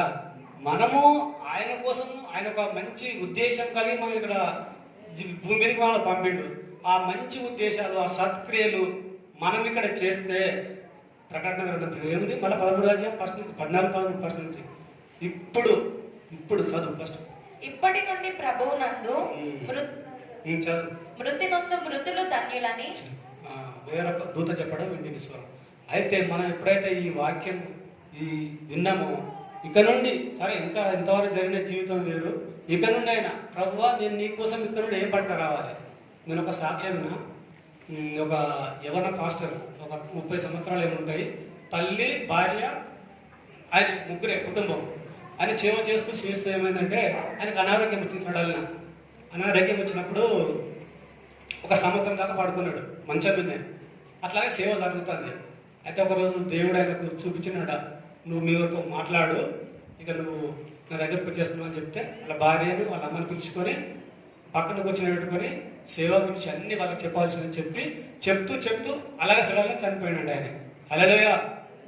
చనిపోయిన తర్వాత ఏడవద్దు అని చెప్పిండు. వాళ్ళ అమ్మకు భార్యకు మీరు ఏడవద్దు, నేను ప్రభు దగ్గరికి పోతున్నానని చెప్పి చనిపోయాడు. చనిపోయిన తర్వాత వీళ్ళ అమ్మ అట్లా కొడుకు పక్కనే కూర్చొని అట్లాగే ప్రార్థన చేస్తుందంట. ప్రార్థన చేస్తుంటే ఆమెకు ఒక దర్శనం వచ్చిందంట. 2 దేవదూతలు ఆయన మధ్యలో తీసుకొని పోతుంటే ఈ బైబుల్ పరిశుద్ధ గ్రంథం ఆయన చేతిలో ఉందంట. 2 దేవతలు పోతున్నట్టు ఆయన పట్టుకొని దేవుని దగ్గరికి. హల్లెలూయా. అంటే నువ్వు బైబుల్ ఎక్కువ చదివి బైబుల్తో ఉంటే ఇది పట్టుకెళ్తావు, సువార్తని ఆత్మను రక్షించితే అలా పట్టుకెళ్తాం. అంటే ప్రతిదీ మనం చేసే సత్క్రియ మనం పట్టుకొని దేవుని దగ్గరికి వెళ్తాం. హల్లెలూయా. కాబట్టి ఇది మనం విన్నాం, ఇంకా మనం మృతి పొందలే, కానీ మనం విన్నాం కాబట్టి చేస్తే, ఇక్కడ నుంచి మనం విన్నాం కాబట్టి అవి చేస్తే మనం ధన్యులం. హల్లెలూయా. హల్లెలూయా. ఈ మాట దేవుడు దీవించింది. మాట చక్కగా మనకు వివరించున్నాడు. అవును, మనం ఒక ఏమి తీసుకెళ్ళలేము, కానీ దేవుడు కొరకు చేసిన పని మనకు వెళ్ళిన తర్వాత పరలోక రాజ్యంలో జీవ కిరీటం దేవుడిస్తాడు. హల్లెలూయా. మరి ఆఖరి మాట సమాప్తం. ఎస్, సమాప్తం. 12 లోపల సమాప్తం. రైట్. ఏది 12? ఓకే, మరి మళ్ళీ నా మాటలు ఎక్కువైపోతాయి. ఓకే, అందరం ఒకసారి హల్లెలూయా చెప్తారా? ఎంతమంది సంతోషంగా ఉన్నారు? ఎంతమంది ఆనందంగా ఉన్నారు? ఎంతమంది ఉపాసముతో ఉన్నారా? సో తొందరనే పంపించేస్తాను. జాగ్రత్త. ఎండాకాలము ఉపవాసం ఉండడము చాలా జాగ్రత్తగా ఉండండి. డీహైడ్రేట్ అవుతుంది, కళ్ళు తిరుగుతాయి, లో బీపీ అవుతుంది. సో కొంతమంది మొండిగా ఉంటే మొండిగా మాట్లాడాల్సి వస్తుంది. సో జాగ్రత్తగా ఉపవాసం ఉండేవాళ్ళు, నేను ఉండొద్దని చెప్పండి, నాకు ఇట్లా అట్లా ఉండవచ్చు, కానీ కొద్ది జాగ్రత్తలు తీసుకోవాలా ఎండాకాలము. సో జాగ్రత్త. మేమైతే పంపించేస్తాం కదా. ఇప్పుడు థ్యాంక్ గాడ్ ఈరోజు కొద్ది చల్లగా ఉంది. చప్పట్లు కూడా దేవుడు స్తుతిస్తారా కదా? అవునా కదా? గత వారంలో చూస్తే చాలా వేడిగా ఉంది. ఈరోజు ఏమో నాకు చల్లగా అనిపిస్తుంది, మీకు ఎట్లుందేమో తెలియదు. నేను ఒక్కడే ఇక్కడ, మీరందరూ కూర్చున్నారా, వేడి వేరే ఉంటుంది. సో అందుకని ఇంకా ఈస్టర్ రోజు ఒక ప్లాన్ చేస్తా ఉన్నాము. సో తొందరగా అయిపోగొట్టేటప్పుడు ప్లాన్ చేస్తున్నాం. హల్లెలూయా. ఉదయం 4 గంటలకు రాగలుగుతారు ఎవరైనా? వంట చేయడానికి అమ్మా, కలమంటే ఎత్తుతుంది వంట చేయడానికి. రైట్, ఏం లేదు. మన 7వ మాట భాస్కర్ అన్న వచ్చి మనకు వివరిస్తాం.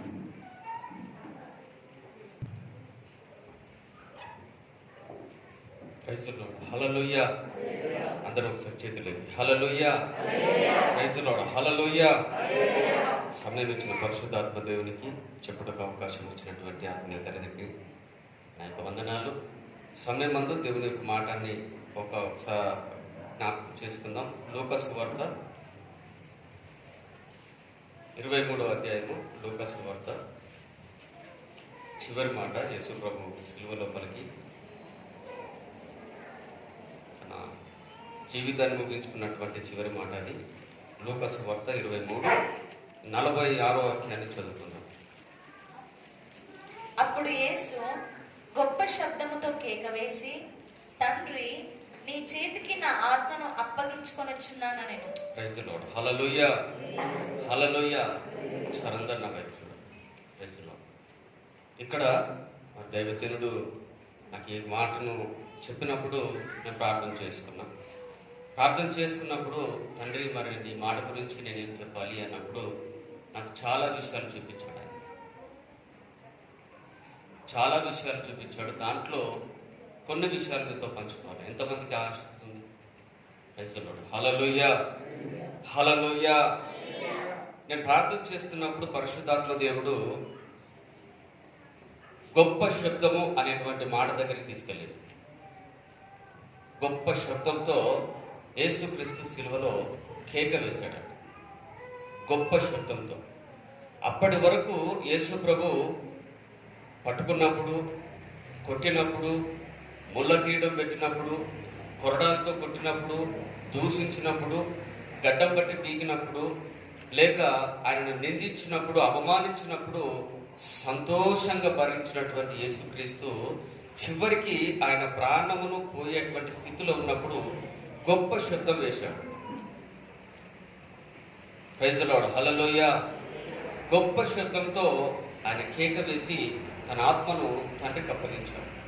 నేను అక్కడ అడిగా, ప్రభా, ఇవన్నీ సంతోషంగా అనుభవించినటువంటి నీవు మరి ఇక్కడ గొప్ప శబ్దం వేయడానికి ఎందుకు కారణం ఏంటి అని అడిగినప్పుడు కొన్ని సందర్భాలు నాకు చూపించాడు. అది నిజంగా ఆ మాటలు, ఆ సందర్భాలు పరిశుద్ధాత్మ దేవుడు నన్ను అక్కడికి తీసుకెళ్ళి ఆ సందర్భాలు నాకు వివరించినప్పుడు నా హృదయం ఎంతగానో ఇంతగా మమ్మల్ని ప్రేమిస్తున్నావా అని. Praise the lord. హల్లెలూయా. అయితే ఆ సందర్భాలు చెప్తాను, రిఫరెన్స్లు అవసరం లేదు. నేను అక్కడ అడిగినప్పుడు ఏమన్నాడంటే, ఒక అంజూరపు తోట దగ్గరికి తీసుకెళ్ళి ఆ తోటలో ఉన్నటువంటి ఒక చెట్టు, ఆ చెట్టు వద్దకు ప్రతి ఏటా ఆ యజమానుడు వచ్చి చూస్తూ ఉండేవాడు. అక్కడ ఏమైనా ఆ చెట్టుకు కాయలు కాస్తాయని. ఎప్పుడు వచ్చినా ఆ చెట్టు పచ్చగా కనిపిస్తుంది, చక్కగా ఉన్నది, అనారోగ్యం లేదు, ఏ విధమైనటువంటి వ్యాధి కానీ అంటురోగం కానీ ఏమీ లేదు, చూడడానికి చక్కగా ఉన్నది, కానీ పనులు మాత్రం పండట్లేదు. ఇక్కడ మనం దీన్ని సాదృశ్యంగా తీసుకోవాలి మన జీవితాన్ని.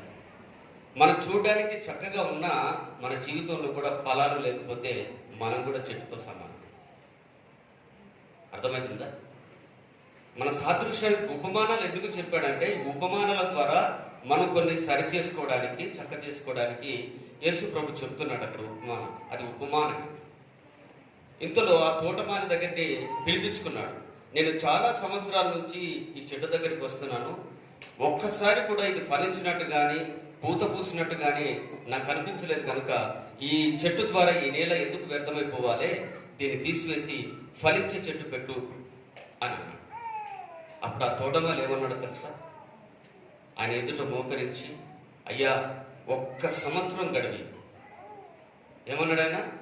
ఇది ఒక్క సంవత్సరం గడివి.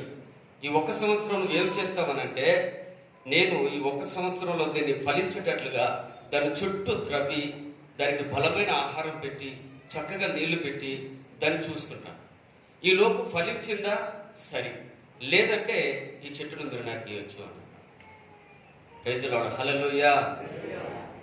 ఇక్కడ మనం కూడా చాలా సంవత్సరాల నుంచి మందిరానికి వస్తున్నాం, మాటలు వింటున్నాం, చక్కగా ఉంటున్నాం. మరి మనలో కూడా ఫలాలు ఉన్నాయా లేదా? మన కొరకు ఇక్కడ నేను అసలు ఆ మాటను చూస్తే నిజంగా నా హృదయం ఎంతగానో ఉప్పొంగిపోయింది.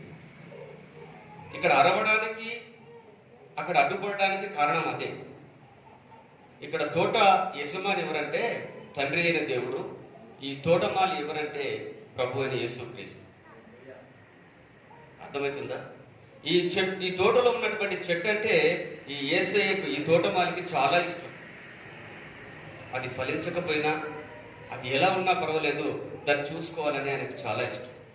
అలాగనే ఈ పెద్ద కేక్ ఎందుకు వేశాడంటే భౌతికంగా యేసు ప్రభుకు అది చివరి క్షణం. భౌతికంగా మనందరితో నివాసం చేయడానికి, సహవాసం చేయడానికి యేసు ప్రభుకి అది చివరి క్షణం. మరలా రాలేడు, మరలా మనతో ఉండలేడు. ప్రైజ్ ది లార్డ్, హల్లెలూయా. మనమంటే అంత ప్రేమ ఆయన.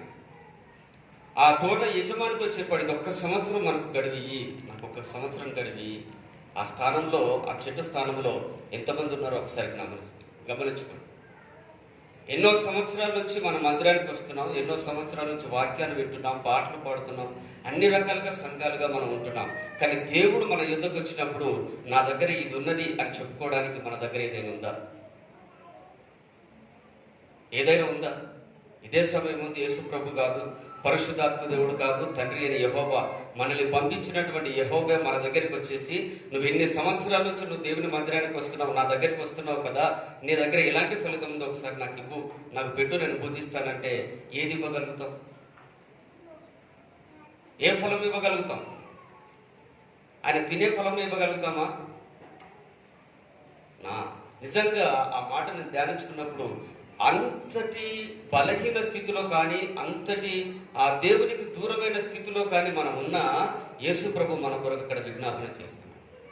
ఒక్క సంవత్సరం ఉంచయ్యా, దీన్ని అంత తొందరగా పోగొట్టుకోవాలంటే నా ప్రాణం అంతగా ఒప్పుకోవట్లేదు. ఒక్క సంవత్సరం వస్తే ఈ ఒక్క సంవత్సరంలో నేను దాని చుట్టూ త్రవ్వి, దానికి బలమైన ఆహారం పెట్టి, నేను దాన్ని మంచిగా ఫలించేటువంటి చెట్టుగా నేను చేస్తాను. ఒక్క సంవత్సరం గడివి. ఎన్ని సంవత్సరాలు గడివిస్తున్నాడు దేవుడు మనకి. అక్కడ ఇక మరొక స్థానానికి తీసుకెళ్ళాడు. యేసు ప్రభు ఎందుకు అంతగా అరపడానికి, కేక వేయడానికి ఎందుకు అనంటే, మరొక సందర్భం చూసినప్పుడు అక్కడ కూడా నిజంగా దేవుడు నిత్యము నివాసము చేయడానికి మనం ఆయనకు ఒక ఆశ్రయంగా ఉండాలని కోరుకుంటాడు. ఎందుకంటే మనం ఆది కాండంలో చూసినట్లయితే ముగ్గురు కలిసి మనల్ని చేసుకున్నారు. అక్కడ దాంట్లో బలవంతం ఎవరిదైనా ఉంది ఏదైనా అంటే నేను ఈ మాటను బట్టి చెప్పగలుగుతాను, అది మన రక్షకుడైన యేసుక్రీస్తు బలవంతమే అనుకుంటాను. ఎందుకంటే ఆదాము పాపం చేసి పడిపోయినప్పుడు ఆదాము దగ్గరికి వెళ్ళాలంటే తండ్రి పరిశుద్ధుడు కనుక పాపం దగ్గరికి వెళ్ళలేడు. తండ్రి పరిశుద్ధుడు కనుక పాపం దగ్గరికి వెళ్ళలేడు. ఆ పాపి అయిన దగ్గరికి, మనిషి దగ్గరికి వెళ్ళాలంటే అది యేసుక్రీస్తుకే సాధ్యం. అది అంతటి ప్రేమ. ఎందుకంటే ఆయన చేతులే మనల్ని చేసుకున్నాయి, ఆయన చేతులే మనల్ని నిర్మించుకున్నాయి. మనల్ని విడిచిపెట్టి ఆయన ఉండాలంటే ఒక క్షణం కూడా ఉండలేడు. సరే, అక్కడ అయిపోయిన తర్వాత మనము ఇక్కడ నుంచి భౌతికంగా తండ్రికి ఆత్మను అప్పగించాడు, వెళ్ళిపోయాడు. వెళ్ళి ఎక్కడ కూర్చున్నాడో తెలుసు, ఆయన తండ్రి యొక్క సింహాసనమందు కుడి పార్శ్వమందు కూర్చున్నాడు. కుడి పార్శ్వమందు కూర్చున్నటువంటి తండ్రి, ఆయన పని అయిపోయింది కదా, అంతటితో ఆగాల వద్దా? ఇప్పుడు మనం భౌతికంగా ఇక్కడ నుంచి వెళ్ళిపోయిన తర్వాత వెళితే తండ్రి దగ్గరికి వెళుతాం, లేకుంటే మరొక చోట, నేను అన్న నా మాటతో, నా నోటితో, మరొక చోటికి దారి, రెండే దారులు. వెళితే తండ్రి దగ్గరికి వెళుతాం. వెళ్ళిన తర్వాత మనకు అక్కడ ఏముంటుందని బైబిల్ సెలవిస్తుంది? కన్నీళ్ళు ఉండవు, దుఃఖం ఉండదు, బాధ ఉండదు. ప్రైజ్ ది లార్డ్, హల్లెలూయా. ఇవన్నీ ఏముండయి, సంతోషంగా మనం ఉండొచ్చు అని చెప్పేసి బైబిల్ సెలవిస్తుంది. ఎంతమంది తెలుసు? అయ్యో, ఎవరి తెలియదా? ప్రైజ్ ది లార్డ్, హల్లెలూయా. అందరికి దూలబడినట్టుంది. ప్రైజ్ ది లార్డ్, హల్లెలూయా. దేవుని ప్రేమ అలాంటిది. మరి ఏడిచే పిల్లలకు తల్లి దూలబడితే ఎట్లుంటుంది? ఎట్లుంటుంది చెప్పండి? జోల ఊపినట్టుగా ఉంటుంది హాయిగా. మన తండ్రి ప్రేమ అలాంటిది. మరి అందుకనే హాయిగా నిద్రపోతుంది. ప్రైజ్ ది లార్డ్, హల్లెలూయా, హల్లెలూయా. అయితే మనము సంతోషంగా అక్కడ ఉంటామని బైబిల్ సెలవిస్తుంది. కానీ అక్కడికి వెళ్ళిన తండ్రి ఏం చేస్తున్నాడో తెలుసా? యేసు ప్రభు ఆయన కుడిపార్శ్వం ముందు కూర్చున్న మనందరి కొరకు విజ్ఞాపన చేస్తున్నాడు. ఎంతమంది తెలుసు? యేసు ప్రభు నా కొరకు అక్కడ విజ్ఞాపన చేయించున్నాడని ఎంతమంది తెలుసు? ఇంతమందికి తెలియదా? ప్రైజ్ ది లార్డ్, హల్లెలూయా. మీరేం బాధపడకండి, ఈ రోజు నుంచి అయినా గుర్తుపెట్టుకోండి, నా కొరకు యేసు ప్రభు తండ్రి దగ్గర విజ్ఞాపన చేయించండి. ప్రైజ్ ది లార్డ్, హల్లెలూయా, హల్లెలూయా. ఎందుకు చేస్తున్నాడు, ఏమని చేస్తున్నాడు? అక్కడ కూడా ఇదే మాట వస్తుంది, ఏమని? ఇది ఒక్క సంవత్సరం ఉంచు, ఇది ఒక్క సంవత్సరం ఉంచు, దానికి చక్కగా ఎరువు వేస్తాను, దానికి చక్కగా నీళ్లు పెడతాను, ఈ సంవత్సరం వరకు ఖచ్చితంగా పంట పడుతుంది, అది మంచి ఫలాలు ఇస్తుందని అక్కడ కూడా తండ్రి మన కొరకు విజ్ఞాపన చేస్తున్నాడు. అది దేవుని ప్రేమ. అర్థమవుతుందా? అది దేవుని ప్రేమ. ఈ మాటలు నేను నా మనసుకి పరిశుద్ధాత్మ దేవుడు తీసుకెళ్ళి చూపించినప్పుడు నా హృదయం నిజంగా నేను ఎవరూ లేరనుకున్నాను, ఇంకేది లేదనుకున్నాను, కానీ నా కొరకు ఎంతగా నువ్వు ప్రేమిస్తున్నావు అంటే, భౌతికంగా యేసు ప్రభు మనతో ఉండాలని ఎంతో ఆశ. చివరిగా చూసినట్లయితే ఎవరైనా ఇంకా తీయకపోతే ఆయన తలుపు దగ్గరనే నిలబడి చూస్తున్నాడు. ప్రకటన గ్రంథంలో ఉంటుంది, ఆయన తలుపు దగ్గరనే నిలబడి ఎప్పుడైనా నా స్వరం వింటారో ఏమో, ఎప్పుడైనా నా మాటలు వింటారో ఏమో, ఒకవేళ వింటే నేను వాళ్ళ ఇంట్లోకి వెళ్తాను. ప్రైజ్ ది లార్డ్, హల్లెలూయా. ఇప్పుడు మీరు అందరు వింటున్నారని నేను అనుకుంటున్నాను. Praise the lord, hallelujah. ఎంతమంది వింటున్నారు యేసే మాటలు? ఎంతమంది తీస్తారు తలుపులు? తీస్తారా? ఇక మీ జీవితం ధన్యమైపోయింది. ప్రైజ్ ది లార్డ్, హల్లెలూయా. ఎందుకంటే ఆయన వస్తే మామూలుగా ఉండదు, ఆయన వస్తే అన్నీ తీసుకొని వస్తాడు. ఆయన వస్తే మొదటగా మనకు రక్షణ ఇస్తాడు, ఆ తర్వాత సంతోషం ఇస్తాడు. దానికి మించినది ఏమని చెప్పండి? కోట్ల రూపాయలు ఉండి కూటికి లేనట్టుగా వాడు తినలేకుంటుంటే ఎలా అని చెప్పాడు. చూడబోతే ఆస్తి కోట్లు ఉన్నాయి, కానీ తినడానికి తిండి దొరకకపోతే పరిస్థితి ఏంటి పరిస్థితి ఏంటి? అది ఏమి లేకపోయినా తినడానికి పుష్టిగా ఉండి ఎలా ఉంటుంది చెప్పండి. ప్రైజ్ ది లార్డ్, హల్లెలూయా. మన దగ్గర ఏది లేకపోయినా తినడానికి సమిష్టిగా మనకుంటే ఆ సంతోషమే వేరుంటుంది. కాబట్టి ఈ సంతోషాన్ని మించిన సంతోషము మరొకటి లేదు. హల్లెలూయా. కాబట్టి యేసు ప్రభు చెబుతున్నాడు, ఆయన నిత్యము మనతో ఉండాలని ఎప్పుడు కోరుకుంటున్నాడు. ఎక్కడైనా నిన్ను తలుపు తడుతున్నాడు, నా మాట విను, నా మాట వింటే నేను నీ దగ్గరికి వస్తాను, నా స్వరాన్ని వింటే నీ ఇంట్లోకి వస్తాను, నీ ఇంట్లోకి వస్తే నా దగ్గర ఉన్న అన్నీ తీసుకొని వస్తాను. Praise the lord, hallelujah. ఎంతమంది కావాలని? Praise the Lord. అందరూ ఒకసారి లేండి, అందరూ ఒకసారి లేండి. Praise the lord, hallelujah. స్తోత్రం. అందరూ ఒకసారి చివరి క్షణంలో మనం ఉన్నాం. అందరూ ఒకసారి కళ్ళు మూసుకోండి. యేసు ప్రభు ఇంతవరకు సిలువలో పలికిన మాటలు 7 మాటలు మనం విన్నాం. ఎంతగా ఆయన మనల్ని ప్రేమిస్తున్నాడు, కలువరి సిలువలో ప్రాణం పెట్టినంతగా దేవుడు మనల్ని ప్రేమిస్తున్నాడు. అంత మటుకైనా తండ్రి దగ్గరికి వెళ్ళి కూడా మన కొరకు విజ్ఞాపన చేయించున్నాడు. ఇదొక సంవత్సరం ఉంచండి, విజ్ఞాపన చేద్దాం. ఈ సమయం అందు దేవుడు ఒక చక్కటి శుభ వర్తమానమును దేవుడు మనకిచ్చాడు. ఇది గుడ్ ఫ్రైడే అంటే శుభ శుక్రవారం. ఈ శుభ శుక్రవారం దినమున దేవుడు మనతో చెబుతున్నాడు, నేను నీతో నివాసం చేయడానికి ఇష్టపడుతున్నాను. యేసు ప్రభు మనతో నివాసం చేయడానికి ఇష్టపడుతున్నానని దేవుడు మనకు ఒక శుభ సందేశాన్ని దేవుడు మనకి ఇస్తున్నాడు. ఆ సందేశం కావాలన్న వాళ్ళందరూ కూడా హృదయాలు తెరిచి, ప్రభువా నీ మాటలు నాకు కావాలి, నీ సహవాసం నాకు కావాలి ప్రభువా, నాతో నీవు, నీతో నేను నిత్యము కలిసి ఉండునట్లుగా, మనిద్దరం కూడా ఏకమై ఉండునట్లుగా ప్రభువా, అయ్యా నీ ప్రేమను తెలుసుకోవాలి, నీ ప్రేమను అర్చించాలి, నీ ప్రేమను కొనియాడాలి ప్రభువా, నీకు స్తోత్రాలు. అందరం కూడా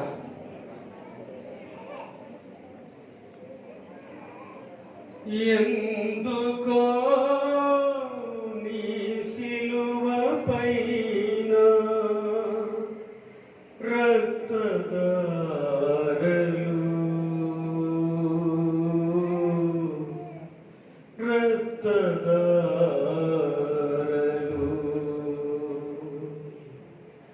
ఎందుకో నీ మనసులో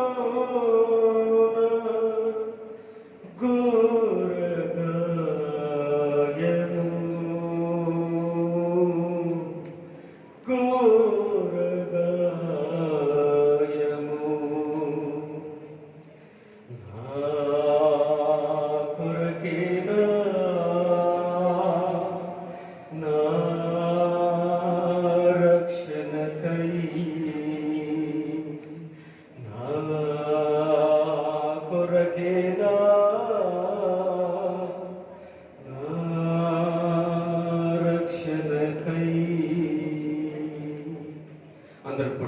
అర్పిద్దాం మన జీవితాన్ని, దేవునికి అర్పిద్దాం మన జీవితాన్ని. Jesus, thank you, Lord. సమస్తం భారం మోసుకున్న జనులారా నా యొద్దకు రండి, నేను మీకు విశ్రాంతిని ఇస్తాను అంటున్నాడు. నీ కొరకు నేను కలువరి శిలువలో రక్తం త్యాగము చేసి ఉన్నాను. మీరు పొందిన దెబ్బల చేత, నేను పొందిన దెబ్బల చేత నీకు స్వస్థత అని వాక్యంలో సెలవిస్తున్నది.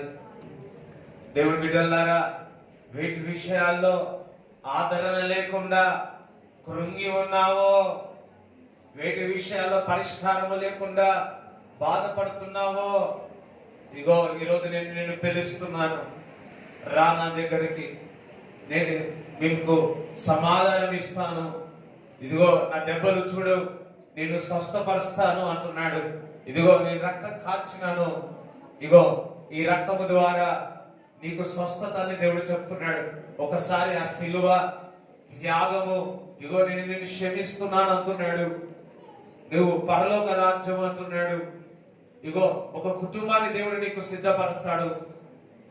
నాకు ఎవరు లేనంటున్నావు, నా బంధువులు లేరు, నా తోటి వాళ్ళు నన్ను దూరం చేసినారని కొంతమంది ఇక్కడ బాధపడుతున్నారు. దేవుడు చెప్తున్నాడు, ఒక దైవికమైన కుటుంబాన్ని నేను దీనికి దగ్గర తీసుకువస్తాను అంటున్నాడు. ఏ విధంగా యేసుక్రీస్తు ప్రభు తల్లిని చూపించి ఇగో శిష్యులను అప్పచెప్పి ఉన్నాడు. దేవుడు చెప్తున్నాడు, అయ్యో తిన్నావా అని అడిగేవారు నా దగ్గరికి లేరని, ఒక రిలేషన్, ఒక కుటుంబం లేరని బాధపడతా ఉన్నారు. దేవుడు చెప్తున్నాడు, నేను ఆదరణకర్త చేసేవారిని. నిజమేగా మనుషులు మిమ్మల్ని ఆదరణ చేయలేడు, దేవుడు మిమ్మల్ని ఆదరించువాడు. పరిశుద్ధాత్మ అందుకే ఆదరణకర్త అంటున్నాడు, ఆదరణకర్త అంటున్నాడు.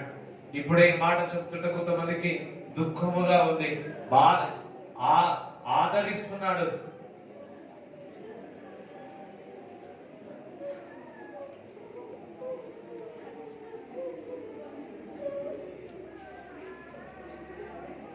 ఇదిగో మేరీతో అమ్మతో చెప్తున్నాడు, ఇగో ఇదిగో నీ యొక్క కుమారుడు అని యోహానుతో చెప్తున్నాడు.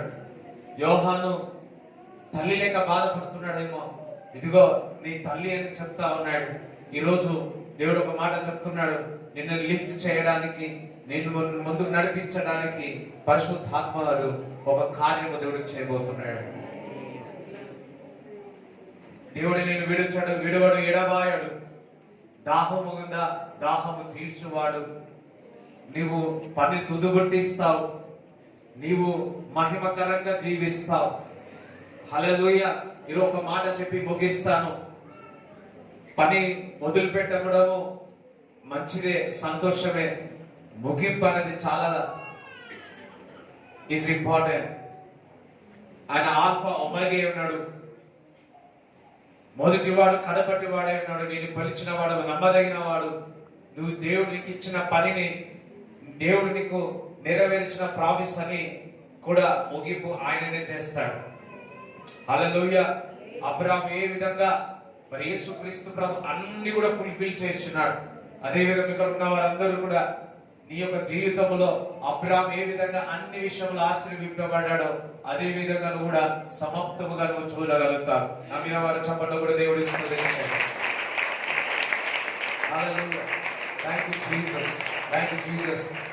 ఇప్పుడు ఒక దర్శనము చూస్తున్నాను. దేవుడు మీకు ఒక ఫ్లవర్ ఇవ్వడం నేను చూస్తా ఉన్నాను.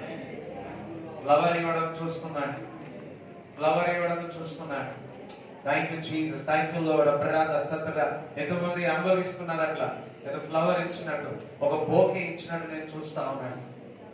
సతరా బత సతరే బంద్రు జతరా దలా కతరా దరా బంద్రు సతరే బంద్రు జతరా కతారా బంద్రు లెబ్రా దసుత్రు కతారా దస్. Holy spirit is touching. పరిశుద్ధాత్మ మిమ్మల్ని తాకుతున్నాడు.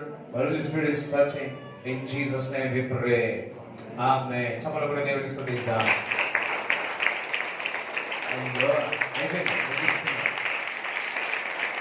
హల్లెలూయా. మరి ఇవాళ సాయంకాలం కూడా 6:30 నుంచి 8:30 వరకు ప్రార్థన ఉంటుంది. మరి రేపటి సాయంకాలం కూడా 6:30 నుంచి 9 గంటల వరకు ఉంటుంది. మరి ముఖ్యంగా ఈస్టర్ రోజు మరి గత వారం చెప్పి ఉన్నాము, 9 గంటలకని చెప్పి ఉన్నాము, కానీ కొద్దిగా చేంజ్ చేస్తా ఉన్నాము. మీరు ఎందుకంటే కొద్దిగా ఎండలు ఏ విధంగా ఎట్లుంటుందో అర్థం కావట్లేదు. అందు నిమిత్తము ఉదయకాలమున 8 గంటలకు మీరు రాగలుగుతారా? ఏముంది, తయారు వచ్చి రావడమే కదా. 9కి వచ్చే బదులు 8కి వస్తే మంచిది. ఎంతమంది 8 గంటలకు రాగలుగుతారు? 8 నుంచి 11 గంటల వరకు. ఈరోజు కొద్దిగా 5 నిమిషాలు లేట్ అయింది, ఎందుకంటే పరిశుద్ధాత్మ ఇక్కడ పనిచేస్తున్నాడు. అందుకే నేను హోలీ స్పిరిట్ మిమ్మల్ని తాకినాడు, ముట్టినాడు. హల్లెలూయా. సో 8 నుంచి 11 గంటల వరకు. మరి ముఖ్యంగా 8 గంటలకు రాగలుగుతారా? మన వాళ్ళు చాలా మంది ఇప్పుడు రాలేదు, ఈ రోజు మరి పనికి వెళ్ళారో ఎక్కడో తెలియదు. వారందరూ కూడా చెప్పాల్సిందిగా కోరుతా ఉన్నాను. ఓకేనా? 8 గంటలకు ఓకేనా? రైట్. అలాగే ఒకటే సర్వీసు 8 నుంచి 11 గంటల వరకు జరుగుతుంది. దాని తర్వాత ముఖ్యంగా మరి మన గవర్నమెంట్స్ రూల్ చెప్పి ఉన్నాయి, కోవిడ్ ఉన్నాయి. ఈ రోజు దినమున 7 మాటలు ప్రతి ఒక్కరి ద్వారా మమ్మల్ని తాకి ఉన్నాం. నీ సన్నిధి మేము అనుభవించి ఉన్నాము తండ్రి. ప్రతి ఒక్కరిని తాకి ఉన్నాము తండ్రి. నీ సమాధానమును, సంతోషమును, ఆరోగ్యమును ప్రతి ఒక్కరికి దయచేయమని ప్రార్థిస్తూ నజరైన యేసుక్రీస్తు నామములో ప్రార్థిస్తున్నాము తండ్రి. ఆమేన్. తండ్రి యొక్క కుమారుడు పరిశుద్ధాత్మ సహవాసం ఇక్కడ వచ్చిన వారందరికీ దేవుడు తోడై ఉండును గాక. ఆమేన్. యేసు రక్తమే యేసు నామములో సంపూర్ణ విజయం కలుగును గాక. ఆమేన్.